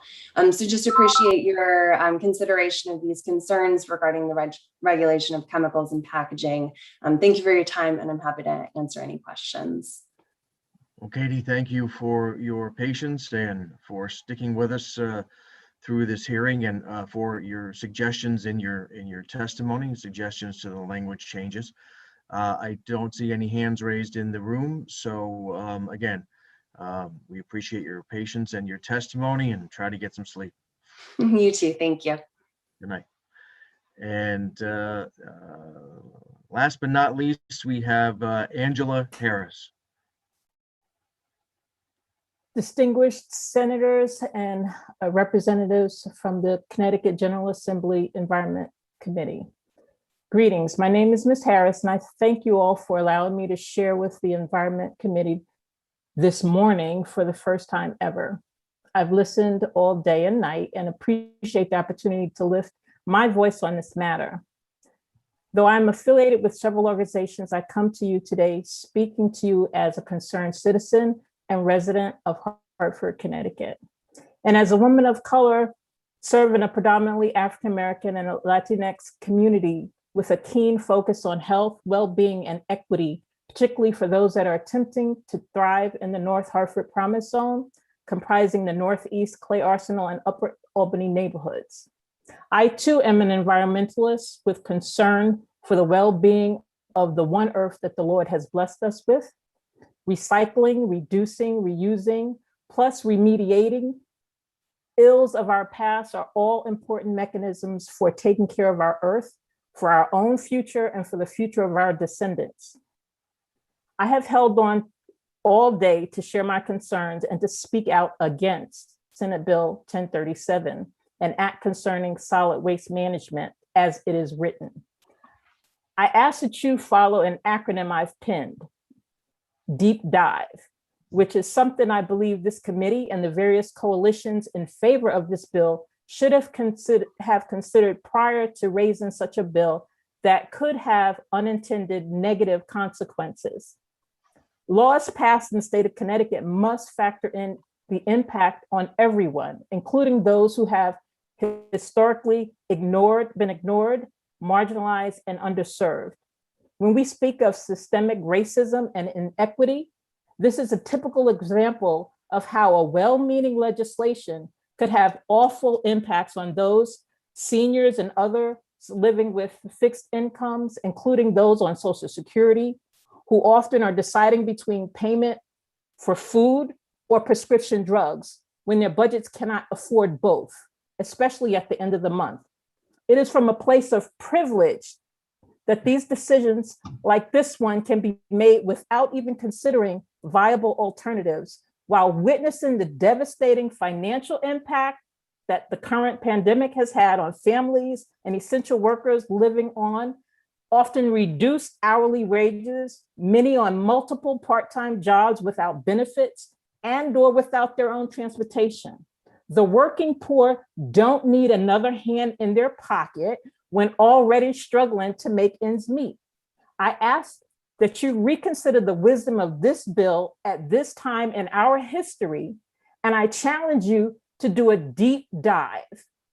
Consider diversity, economics, equity, ease of access, place, and people. Consider the need to diversify, use investment of unclaimed dollars to build out infrastructure to align with your values and vision. Then use education as a way to change behavior to improve and save our environment. I thank you for this opportunity to address you today. And I actually thank the Voices of Women of Color for alerting me to this raised Bill 1037. We must do better, but this bill isn't it. Please push pause and be more inclusive in your approach. Increasing profit margins within an already inequitable system does not get us where we need to be. The state of Connecticut has an obligation to get this right. Thank you and have a good morning and rest of your Saturday. Angela, thank you for sticking with us, and don't go quite yet. Do you have a question from Representative O'Day? No, thank you, Mr. Chair. And Ms. Harris, thank you so much for sticking around and giving us your testimony. And it's truly appreciated. And I assure you, your voice has been heard, as everybody's here that's testified over these many, many hours. And I thank the chairs for indulgence for many of my detailed questions from many people, including you, Ms. Harris, and listening to your testimony. Thank you. Thank you, sir. Thank you, Representative, and thank you, Angela, for your perspective and for your testimony. And please get some sleep like the rest of us. Thank you all. Well, seeing that is the last individual on our list to testify from our public hearing, which began yesterday. I want to thank you all for sticking with us and for engaging in our robust agenda and exchanging questions and information that I'm sure we will all take the weekend to absorb and digest. But again, thank you to our clerks, Gaia, Steve, and Peter, for sticking with us and running a smooth show throughout the day. And again, one good thing about the late meetings that we're on Zoom, we just get to, that's it, go home and go to bed instead of driving home. So again, be safe, get some sleep, and thank you all again.